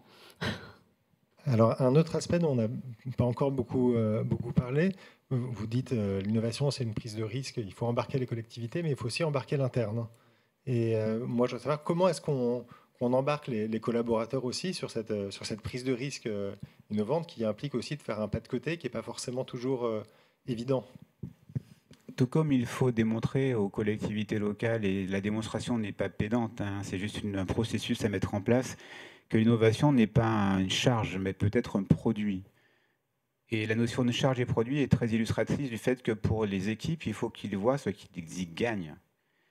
Et alors, il y a un gain sociétal, il y a un gain de mission, il y a une énergie nouvelle à pouvoir contribuer à ce qui sont nos missions communes, c'est faire la ville, créer le bien-être, etc. Mais au quotidien, on est tous submergés dans des impératifs opérationnels. Et donc, il y a pour moi deux processus clés. C'est déjà quelle organisation permet d'exprimer une part d'innovation. Donc ça revient aux dirigeants. Mais après, dans cette innovation, comment introduit-on dans le quotidien cette pensée dont tu parlais, dans les réunions, etc., pour sortir la tête de l'eau et se dire qu'autre chose est possible? Parce que si on est dans l'acte réactionnel de faire que ce qu'on sait faire tout le temps, et les équipes, c'est aussi ça parfois, et nous-mêmes aussi, on n'innove pas. Et la deuxième chose, c'est parfois de se dire que dans tout processus de transformation, il faut un accompagnement. Et je pense que l'accompagnement à l'innovation, dans la SPL où je suis, on avait deux trajectoires parallèles, qui est cette longue tradition d'innovation et de partenariat européen qui se retraduit dans le cahier des charges environnementales. Pour autant, la discussion entre l'innovation et l'aménagement n'était pas au beau fixe tout le temps. Donc il y a eu une sorte d'acculturation des deux et on continue à le faire en se disant, dans mon cahier des charges aménageur, à quoi ça me sert de mettre 100 kWh par mètre carré, ça ne me parle pas, quoi. Mon effet albédo, là, ça ne me parle pas. Ou plein de sujets comme ça, mon coefficient de biodiversité, mon coefficient de plein de sol, ce sont plein d'items, si on commence à rentrer, que ce soit dans le construit ou dans l'espace public, sur lesquels il faut pouvoir discuter en interne. Et il faut que les équipes aient la compréhension à quoi ça sert, tout comme je parlais tout à l'heure de la fresque du climat. On part du CO2, mais si on le décline, on a toutes les crises sociales, sanitaires, les submersions, tout ce qu'on parlait au départ. Si on ne voit pas le sens global, au quotidien, on ne sait pas agir. Et pour ça, il faut le temps long, mais une structuration et un portage des dirigeants pour pouvoir créer cette conscience nouvelle d'une contribution à la ville qui change d'échelle. Parce que servir au quotidien, c'est servir aussi le long terme. On voit bien effectivement cette inscription des EPL dans le long terme qui est au cœur à la fois du changement climatique et à la fois de l'innovation, puisqu'on parlait d'expérimentation, d'évaluation avant de pouvoir convaincre et généraliser. Peut-être, est-ce qu'il y a des questions dans le chat ? Il y a une question qui est en même temps une marque d'intérêt pour l'intervention des EPL sur le volet équipement public. Comment connaître les EPL de notre territoire axés sur des activités pôles touristiques sportifs en relation avec un éventuel projet de gestion d'un équipement de type piscine pôle aquatique? Une question qui nous vient des Pyrénées-Orientales. On a un super réseau sur la fédération des EPL, sur le site de l'A7, il y a du Rex et tout ça. Et après des simples mails, je crois que Isabelle est le centre du monde pour tout ça, et elle peut réfléchir partout. C'est très gentil, merci à toi, mais je pense que c'est surtout la Fédération des EPL et sur sa plateforme, sur le site internet de la Fédération des EPL, il y a l'annuaire des EPL qui est à disposition avec des entrées territoriales. Donc je pense que ça répondra parfaitement à votre question.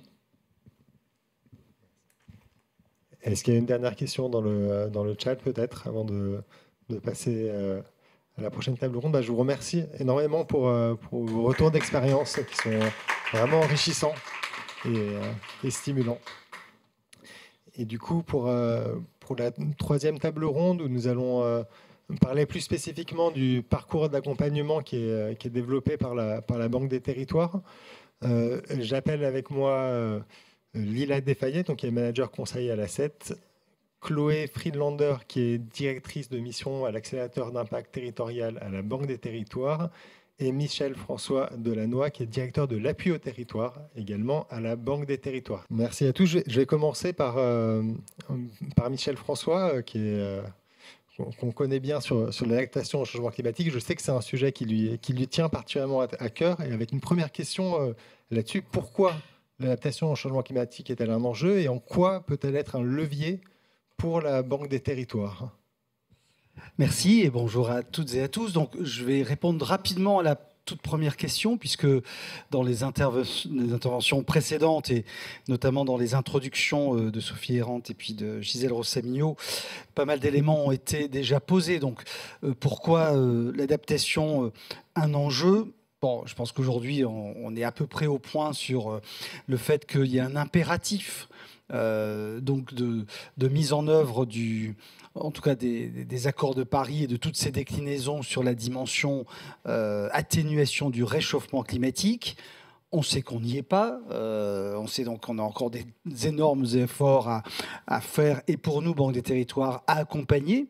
Notamment du côté de l'investissement des collectivités. Vous savez qu'il y a un rapport très récent d'I4C, donc qui est un think tank dans lequel la Caisse des dépôts est très impliquée, qui a donné la mesure de l'effort supplémentaire qu'il faudrait faire, tout simplement pour se mettre dans la trajectoire. Et donc là, évidemment, on parle de milliards. Et donc, par rapport à ce que font les collectivités aujourd'hui, dans leur ensemble, on sait qu'on doit à peu près doubler l'effort. C'est pour ça que parfois on parle de mur d'investissement pour notamment le sujet de l'adaptation, le sujet de l'atténuation. Mais comme ça a été très bien dit ce matin par Gisèle Rossamigno, les rapports du GIEC, d'ailleurs depuis le début, marchent sur deux pieds, c'est-à-dire à la fois la prise de conscience et les alertes et en même temps tracer la voie pour donc limiter le réchauffement et tout le changement climatique qui en découle, mais en même temps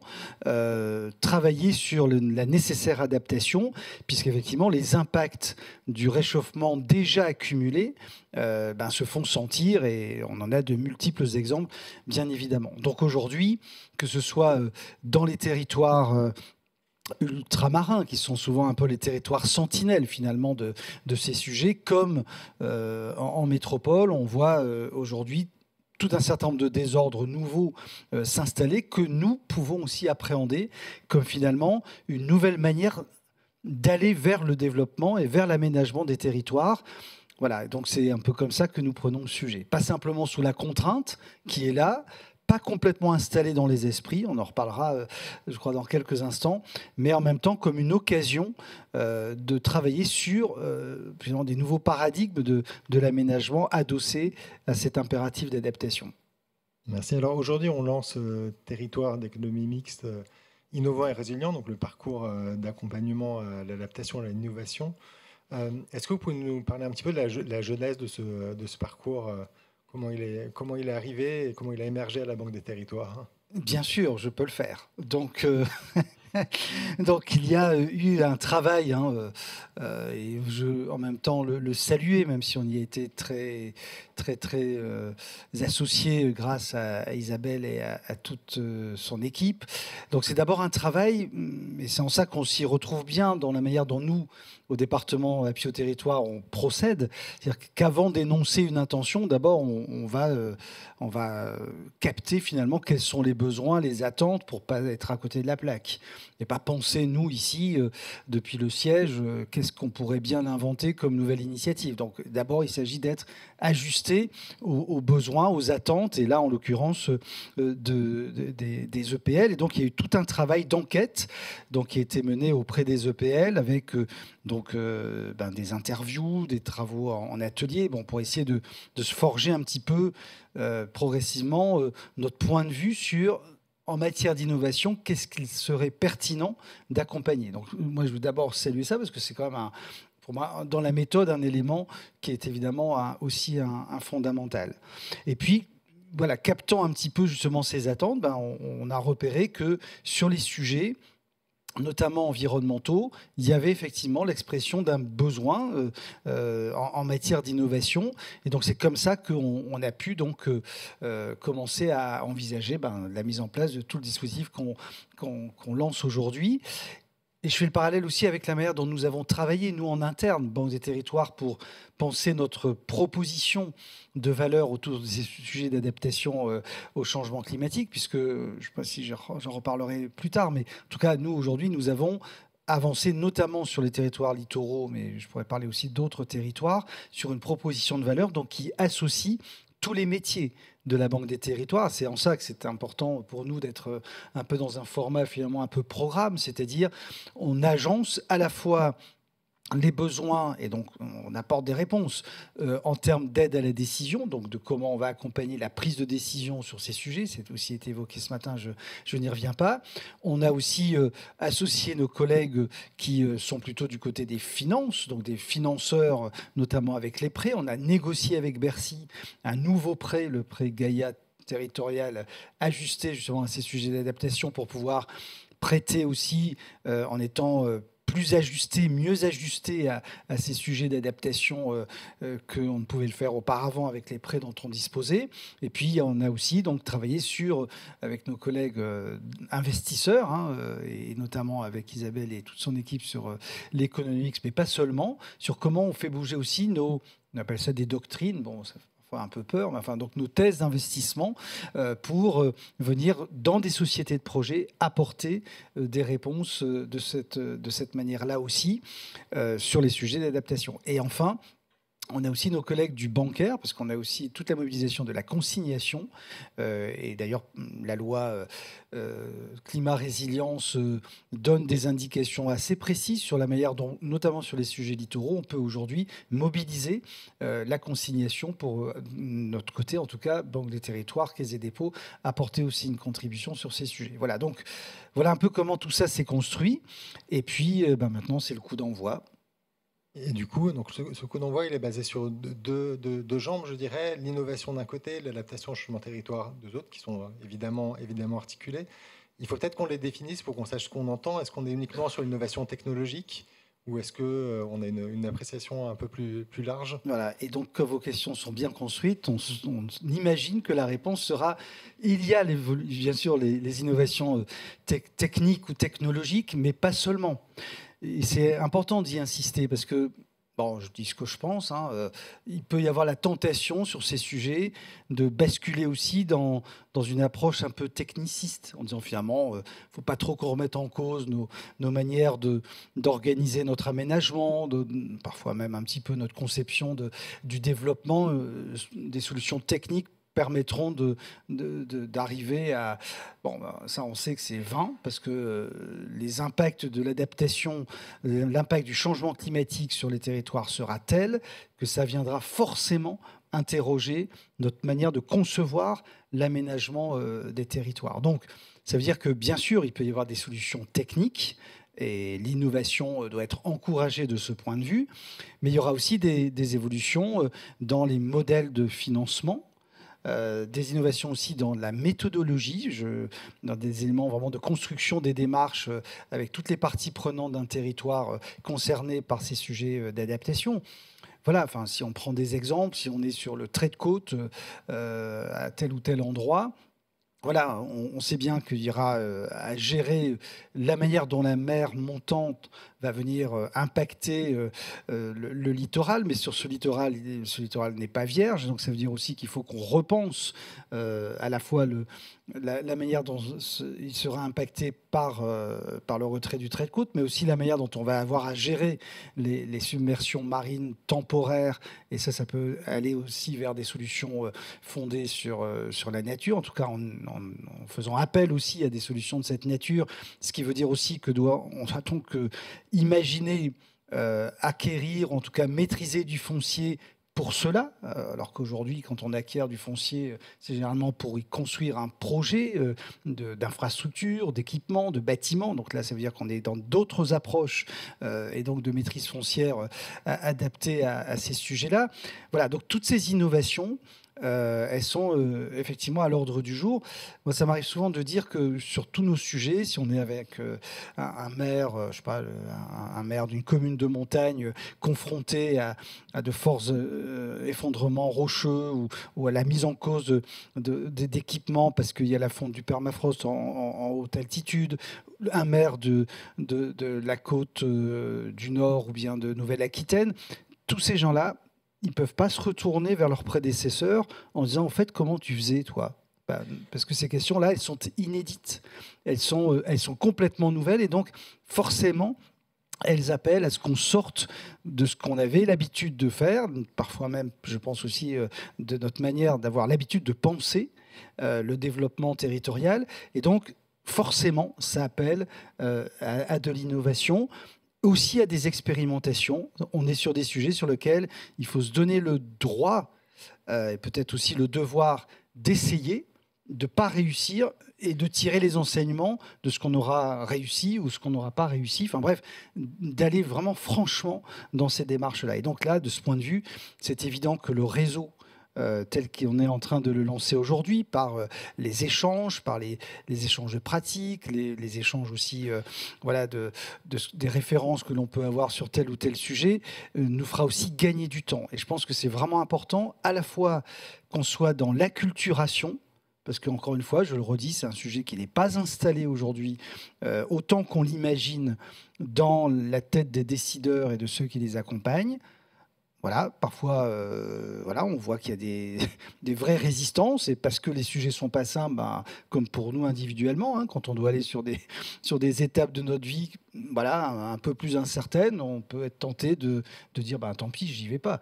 C'est pareil. Donc, il faut qu'on installe vraiment cette culture de l'adaptation au sens large, qui appelle effectivement l'innovation et l'expérimentation, parce qu'on est obligé de passer par là.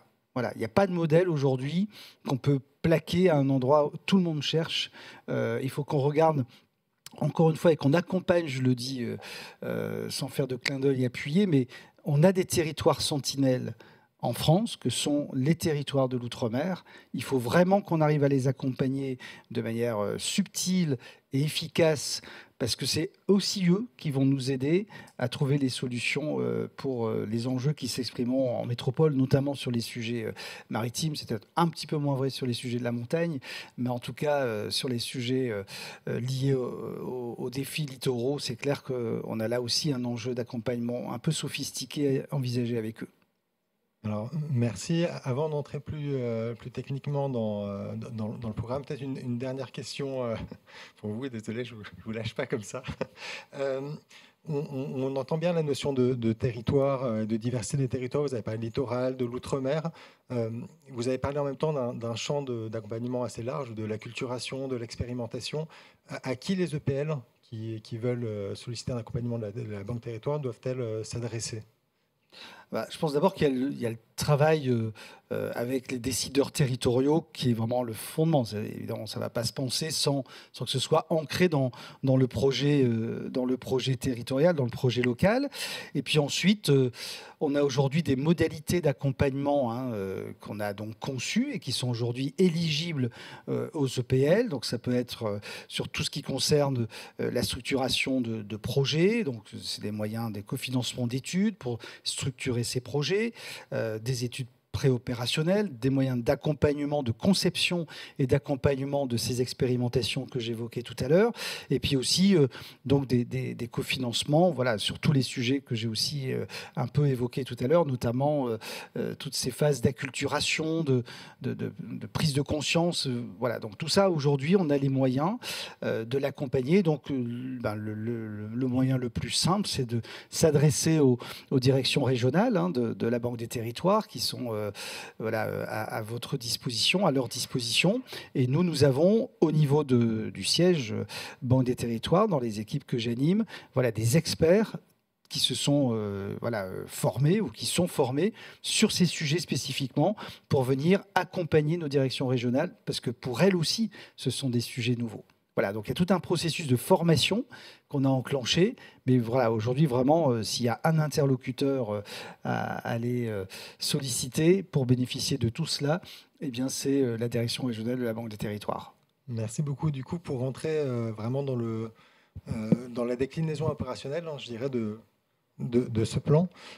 D'abord, en termes de définition, donc on a approché l'innovation et l'adaptation au changement climatique à travers une définition assez précise sur l'innovation territoriale comme réponse nouvelle à un besoin identifié sur un territoire et avec un impact qui soit mesurable. Et la mesure de l'impact était évidemment quelque chose qui a été mis en avant par nos différents intervenants avec 6 typologies d'innovation. Effectivement, on ne reste pas uniquement sur l'innovation technologique, on prend en compte l'innovation sociale, de produits, de procédés d'organisation, de marketing commerce, de modèles d'affaires. Donc on a vraiment voulu avoir une acception assez englobante de l'innovation. En termes d'adaptation au changement climatique, vous parliez effectivement des 3 axes prioritaires territoriaux, le littoral, la montagne, la ville, mais qui embarquent de manière assez large, puisqu'on a là-dedans à la fois toute la protection des ressources naturelles, on a la gestion donc de l'eau, des forêts, mais aussi l'aménagement résilient qui prend en compte toute la fabrique urbaine, et aussi l'acculturation des acteurs, la sensibilisation, la formation et le développement d'outils digitaux. Donc une acception à la fois assez précise et assez large de ce qu'est l'innovation territoriale aujourd'hui et ce qu'est notre définition de l'adaptation des territoires au changement climatique à la Banque des Territoires. Alors concrètement, territoire d'économie mixte, innovant et résilient, qu'est-ce que c'est ? C'est 3 phases d'accompagnement pour avoir proposé aux EPL et aux territoires un accompagnement de bout en bout depuis la maturité la plus faible, je dirais, à l'accompagnement de projets sur les maturités les plus développées. En première approche, il y a bien sûr le réseau. Vous y êtes aujourd'hui, on le lance collectivement aujourd'hui, et j'y reviendrai un peu plus tard, mais qui est un réseau un peu différenciant par rapport à ce que vous pouvez avoir l'habitude de fréquenter, puisque dans ce réseau, on va y inclure des ateliers d'innovation collective, on va y inclure aussi des petites sessions en 100% distanciel, flash, pour faire une petite dose d'innovation. Le deuxième item, c'est l'acculturation. On en parlait tout à l'heure. L'acculturation, c'est le cofinancement, la possibilité pour les EPL de se faire cofinancer des actions de sensibilisation à l'innovation et au changement climatique et des actions de formation à l'innovation et au changement climatique. Puisqu'on voit bien qu'on a tous collectivement un besoin de monter en compétence en la matière, de s'outiller avec des méthodes, des outils, et de comprendre les impacts sur le territoire. La deuxième phase, qui est celle de la structuration de projets, une fois qu'on a défini une trajectoire, on propose là encore deux modalités d'accompagnement. La première, c'est le cofinancement de la structuration de projets, qu'il s'agisse d'études organisationnelles, d'études préopérationnelles, également des expérimentations, toutes les expérimentations innovantes, et des études qui peuvent être liées à la réorganisation interne, comment on intègre aussi l'innovation dans l'organisation de l'entreprise. Et en deuxième en deuxième proposition sur cette maturité moyenne, un accompagnement qui est plus fort par l'accélérateur d'impact territorial, et je laisserai Chloé revenir dessus, avec à la fois du cofinancement d'études, mais pas seulement, aussi la possibilité de cofinancer des ressources internes de l'EPL, une aide au cadrage de projet et un coaching pour porter en interne les projets d'innovation. Et enfin, lorsqu'on est sur un projet qui est mature, qui peut être développé à plus grande ampleur, du cofinancement d'études sur les montages juridico-financiers, parce qu'on sait que ce n'est pas évident sur des projets innovants d'arriver à trouver des équilibres économiques, du cofinancement sur l'étude de recherche de subventions qui peuvent justement faciliter ces équilibres économiques, et ensuite notre offre de financement en investissement, en prêt, en services bancaires, en consignation, qui est régulièrement je dirais, actualisé pour prendre en compte ces nouveaux enjeux d'adaptation au changement climatique. On parlait du prêt Gaïa territorial, je parlais aussi du prêt de transformation écologique qui finance spécifiquement les infrastructures d'adaptation au changement climatique, nos investissements qui prennent en compte aussi la sobriété foncière. Donc c'est cette offre qui est là pour financer les projets les plus matures et ceux qui peuvent être massifiés sur le territoire. Le réseau, en deux mots, qu'est-ce que c'est? On a prévu 3 formats pour ce réseau qu'on développe bien sûr en partenariat avec la Fédération des élus des EPL. Un premier format qui s'appelle l'Assemblée, qui est composé à la fois d'une plénière où on va avoir des retours d'expérience, des interventions d'experts sur des thématiques d'innovation particulières, et qui sera suivi d'un atelier d'innovation collective. Donc là où on va vraiment se mettre autour de la table et essayer ensemble, collectivement, de trouver, pousser des innovations. Un deuxième format qui est beaucoup plus flash, qui s'appelle l'Afterwork, où là on va être sur 30 minutes de visio en Teams, avec des regards d'experts sur une thématique innovante en fin de journée, pour pouvoir se vivifier, s'éclairer et s'inspirer sur les thématiques innovantes. Enfin, le troisième format, c'est la plateforme. C'est un site internet qu'on a mis en ligne et sur lequel vous retrouverez, donc sur le site de la banque des territoires.fr, sur lequel vous retrouverez à la fois le parcours d'accompagnement qu'on propose, l'agenda avec toutes les prochaines réunions, mais aussi un ensemble de ressources. On a parlé du guide qu'on produisait avec l'association des directrices et des directeurs d'EPL. On a produit aussi un guide avec la Fédération des EPL sur l'économie mixte, moteur d'innovation territoriale. On a des fiches de retour d'expérience qui sont aussi disponibles en ligne. Et pour ce réseau, notre objectif, c'est d'avoir 6 rencontres annuelles. Vous voyez que si je retourne sur cette slide-là, on a 6 thématiques d'innovation. Et on souhaite, dans un cycle annuel, aborder ces 6 thématiques d'innovation pour avoir une approche assez complète des différentes modalités d'innovation qui sont possibles. Alors évidemment, tout ce réseau, on ne le fait pas seul, et on le fait avec des partenaires. Et là, je me tourne peut-être dans la salle, je sais que Marie-Alexandrakos, qui est responsable de démonstrateur de la ville durable, est là. Et on s'appuie aussi sur cette expertise globale de la Banque des territoires pour capitaliser sur ces retours d'expérience.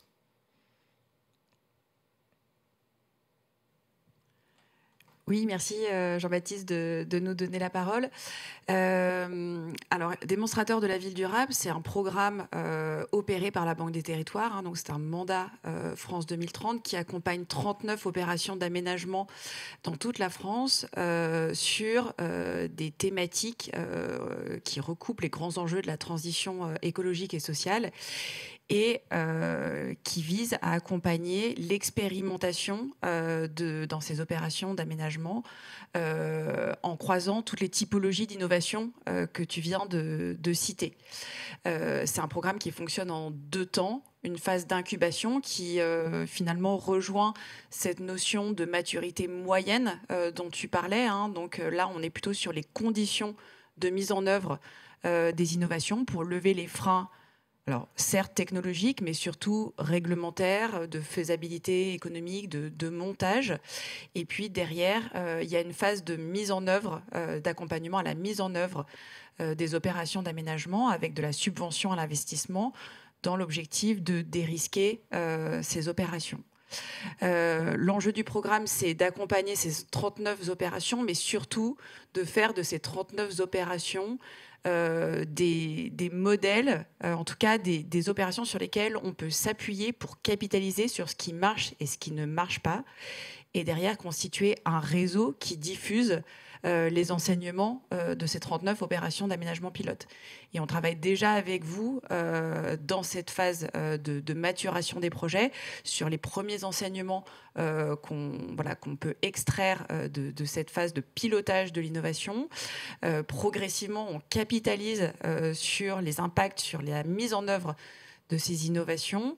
On va croiser avec d'autres réseaux, au sein de l'État, notamment avec leur initiative que vous devez connaître, que sont les Labs 2051, qui identifient des thématiques d'innovation, visent à faire remonter du retour d'expérience de la part des aménageurs pour derrière diffuser, monter en généralité sur ces thématiques innovantes. Voilà, on aura l'occasion d'échanger aussi avec le réseau national des aménageurs. L'enjeu, c'est vraiment de pouvoir irriguer à partir de ce programme à la fois les offres de la Banque des Territoires et les partenaires de la Banque des Territoires qui sont impliqués dans ces opérations. Merci beaucoup. Du coup, effectivement, ce réseau, la deuxième phase, c'est bien sûr les crédits d'ingénierie, donc en impulsion, en structuration, en réalisation de projets. Donc là, je ne vais pas revenir sur le détail. Peut-être juste vous dire qu'ils sont ouverts pour les cofinancements aux EPL d'aménagement, au SEM patrimonial, au SAIM de logement social, aux EPL d'environnement, quel que soit leur champ d'action, sauf pour l'accélérateur d'impact territorial groupe, qui, lui, comme son nom l'indique, est réservé au groupe Caisse des dépôts et du coup ne concerne que les sociétés dont la Banque des Territoires est actionnaire, hein, donc les participations. Je vais passer du coup là-dessus la parole à Chloé qui va vous en dire 2 mots. Bonjour à tous. Oui, donc 2 mots sur l'accélérateur d'impact territorial que vous ne connaissez probablement pas, à la différence des autres modalités d'accompagnement. Donc, c'est un dispositif qui a été créé pour accompagner les projets et le développement d'offres innovantes et à impact pour les territoires par le groupe Caisse des dépôts. Donc, le groupe Caisse des dépôts, ce sont les entités dont vous voyez les logos en bas ici. Donc, une dizaine d'entités qui travaillent sur les thématiques des territoires intelligents et durables. Ce dispositif, on l'a créé autour de 4 objectifs. Le premier, c'est de favoriser l'inspiration, le partage d'expertise et les synergies entre toutes ces entités qui ont des sujets, des défis communs et puis des expertises qui peuvent enrichir les uns et les autres. Le deuxième objectif, c'était d'encourager, et on a entendu beaucoup ce mot, l'expérimentation, et pas uniquement l'expérimentation, mais aussi pour aller jusqu'au passage à l'échelle et à la mise en marché de ces innovations. Donc c'est à la fois tester pour que ça fonctionne du point de vue technique ou du point de vue technologique, mais c'est aussi arriver à trouver un modèle pour que l'innovation puisse se déployer et être pérenne. Le troisième objectif, c'était de créer évidemment de la valeur financière, mais aussi extra-financière autour de ces projets à impact. Et puis le dernier, c'est d'apporter des solutions aux territoires. Et là-dedans, donc, les territoires et leurs habitants sont vraiment centraux pour nous. Et on veille à ce que dans chaque projet qu'on accompagne, le territoire et les usagers finaux soient associés de A à Z. C'est moi qui zappe. Quelques exemples de projets qu'on accompagne. Donc un projet de CDC Biodiversité qui développe un indice de biodiversité locale pour des projets d'aménagement, donc pour mesurer l'impact sur la biodiversité que va avoir le projet d'aménagement. Un projet de CDC Habitat qui teste 2 ou 3 solutions de récupération des eaux de pluie pour les réutiliser dans l'arrosage des espaces verts à proximité des résidences. Et le troisième, c'est Vigirisque, un projet qui est porté là par Aegis, qui propose un hyperviseur du risque inondation, donc qui va commercialiser aux collectivités territoriales et aux assureurs aussi. On a aussi quelques success stories dont on aime bien parler, puisque c'est pas évidemment pas le cas de tous les projets d'innovation, mais on arrive à en amener certains jusqu'à une commercialisation et au déploiement. Donc on a Place des Services, qui est un projet de La Poste, qui propose un service de conciergerie d'hyper proximité et qui va venir en fait sur des territoires spécifiques revitaliser, recréer du lien, recréer de la dynamique, et c'est vraiment sur cet impact social qu'ils axent leur communication de ces lieux. Un autre projet qui est celui de la Société Forestière, qui a développé une méthode du label bas carbone, donc une méthode qui vient garantir qu'un projet ici de ville d'arbres en ville va générer de la séquestration carbone, mais aussi d'éco-bénéfices puisque ça se situe en ville, donc restauration de la biodiversité, réduction du risque d'inondation, etc. Et puis un dernier projet, toit temporaire urbain. Donc ça, c'est un projet qui est porté par la Banque des Territoires et la SNCF, qui propose des bâtiments mobiles et modulables pour créer rapidement des réponses à de l'hébergement d'urgence ou du besoin de logement.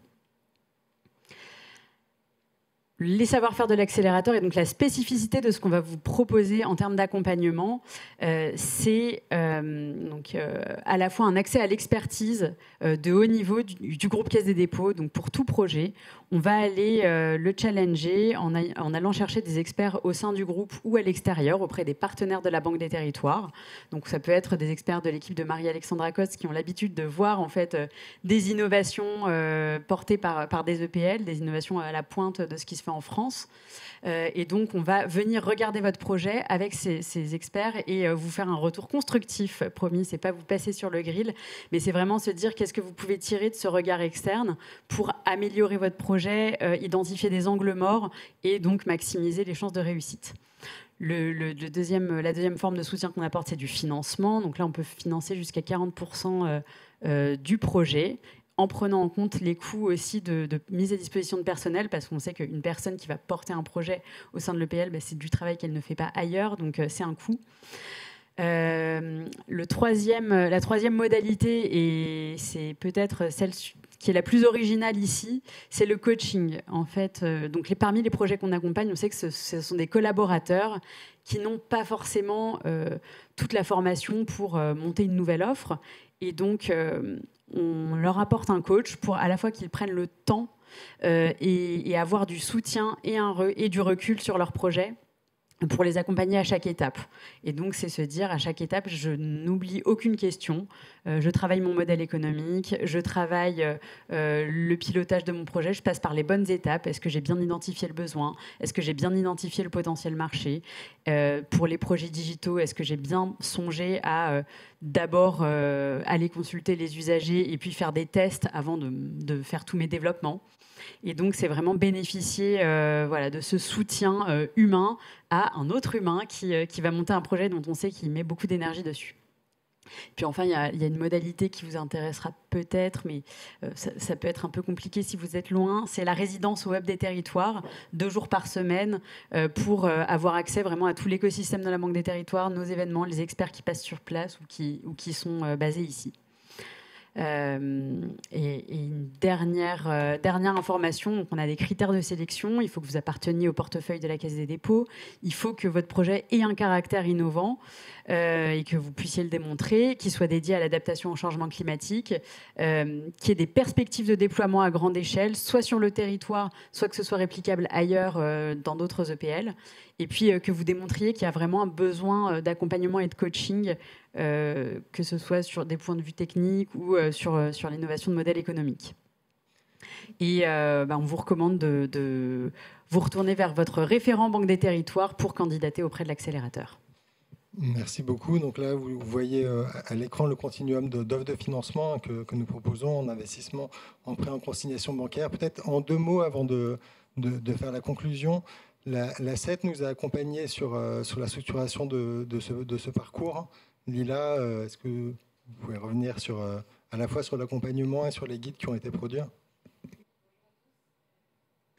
Bonjour à tous.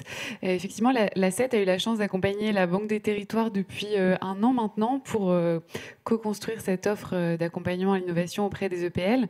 Donc effectivement, on vous a beaucoup fait travailler côté EPL depuis 1 an. On vous a sollicité pour répondre à une enquête donc lancée mi-2023 qui a permis de préciser donc les besoins et l'opportunité de cette offre.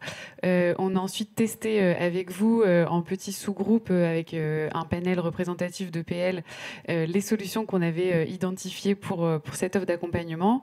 Et on a également, comme le présentait Michel François, mené un certain nombre d'ateliers en interne côté Banque des Territoires pour associer l'ensemble des métiers. Alors le temps m'est compté, donc je ne vais pas revenir en détail sur l'enquête et les résultats qui sont ressortis et qui ont mené à l'offre aujourd'hui, mais ils sont présentés, là c'est le moment du teasing, ils sont présentés en détail dans un des 2 guides qui est désormais disponible sur le nouveau donc, réseau dédié à EPL et Innovation. Donc, le premier guide qui s'intitule donc l'économie mixte, moteur d'innovation territoriale, a été rédigé en partenariat avec la Fédération des élus des EPL. Donc c'est vraiment un guide, on va dire, pratique pour mettre en œuvre l'innovation, donc définir l'innovation territoriale et expliquer en quoi effectivement elle est complètement appliquée l'économie mixte et en quoi c'est dans l'ADN des EPL effectivement de répondre et d'impulser cette innovation. Et ensuite donc de décrire effectivement quelles sont les modalités de mise en œuvre. Et donc là, à nouveau, on vous a fait travailler côté EPL, puisque nous avons eu la chance de récolter, grâce à vous, 4 retours d'expérience détaillés de 4 projets innovants et sur des métiers diversifiés. Et donc, pour chacun, on a une description détaillée de la méthode qui a été mise en œuvre et en termes de retour d'expérience, quels ont été les points de vigilance et les clés de réussite. Donc voilà, elles sont également disponibles sur la plateforme. Et ensuite, le deuxième guide que nous avons pu réaliser, qui est également disponible, est en partenariat avec l'Association des directrices et directeurs d'EPL. Donc celui-ci, il s'adresse plus particulièrement, on va dire, donc, à la direction d'EPL sur comment effectivement saisir l'opportunité et mettre en œuvre effectivement ces démarches d'innovation et en quoi c'est un enjeu stratégique aujourd'hui pour les EPL dans les contextes de transition multiples. Et nous avons eu la chance de récolter des retours d'expérience de donc 6 directrices et directeurs d'EPL qui reviennent sur leur quotidien au sein d'une EPL et la façon effectivement de mettre en place l'innovation avec des méthodes qui sont chacune très, très particulières. Merci beaucoup. Du coup, vous l'aurez compris, il y a deux clés d'entrée, je dirais, pour ce parcours. Le premier, évidemment, c'est le site web, la plateforme qui est mise en ligne, sur laquelle vous pouvez vous connecter sur banquedesterittoires.fr pour connaître tout l'agenda et les détails du parcours et les directions régionales qui sont vos interlocuteurs sur les territoires pour porter les offres de la Banque des Territoires. Je vais vous remercier, Chloé, Lila, et je vais appeler sur scène Isabelle et Michel François aussi.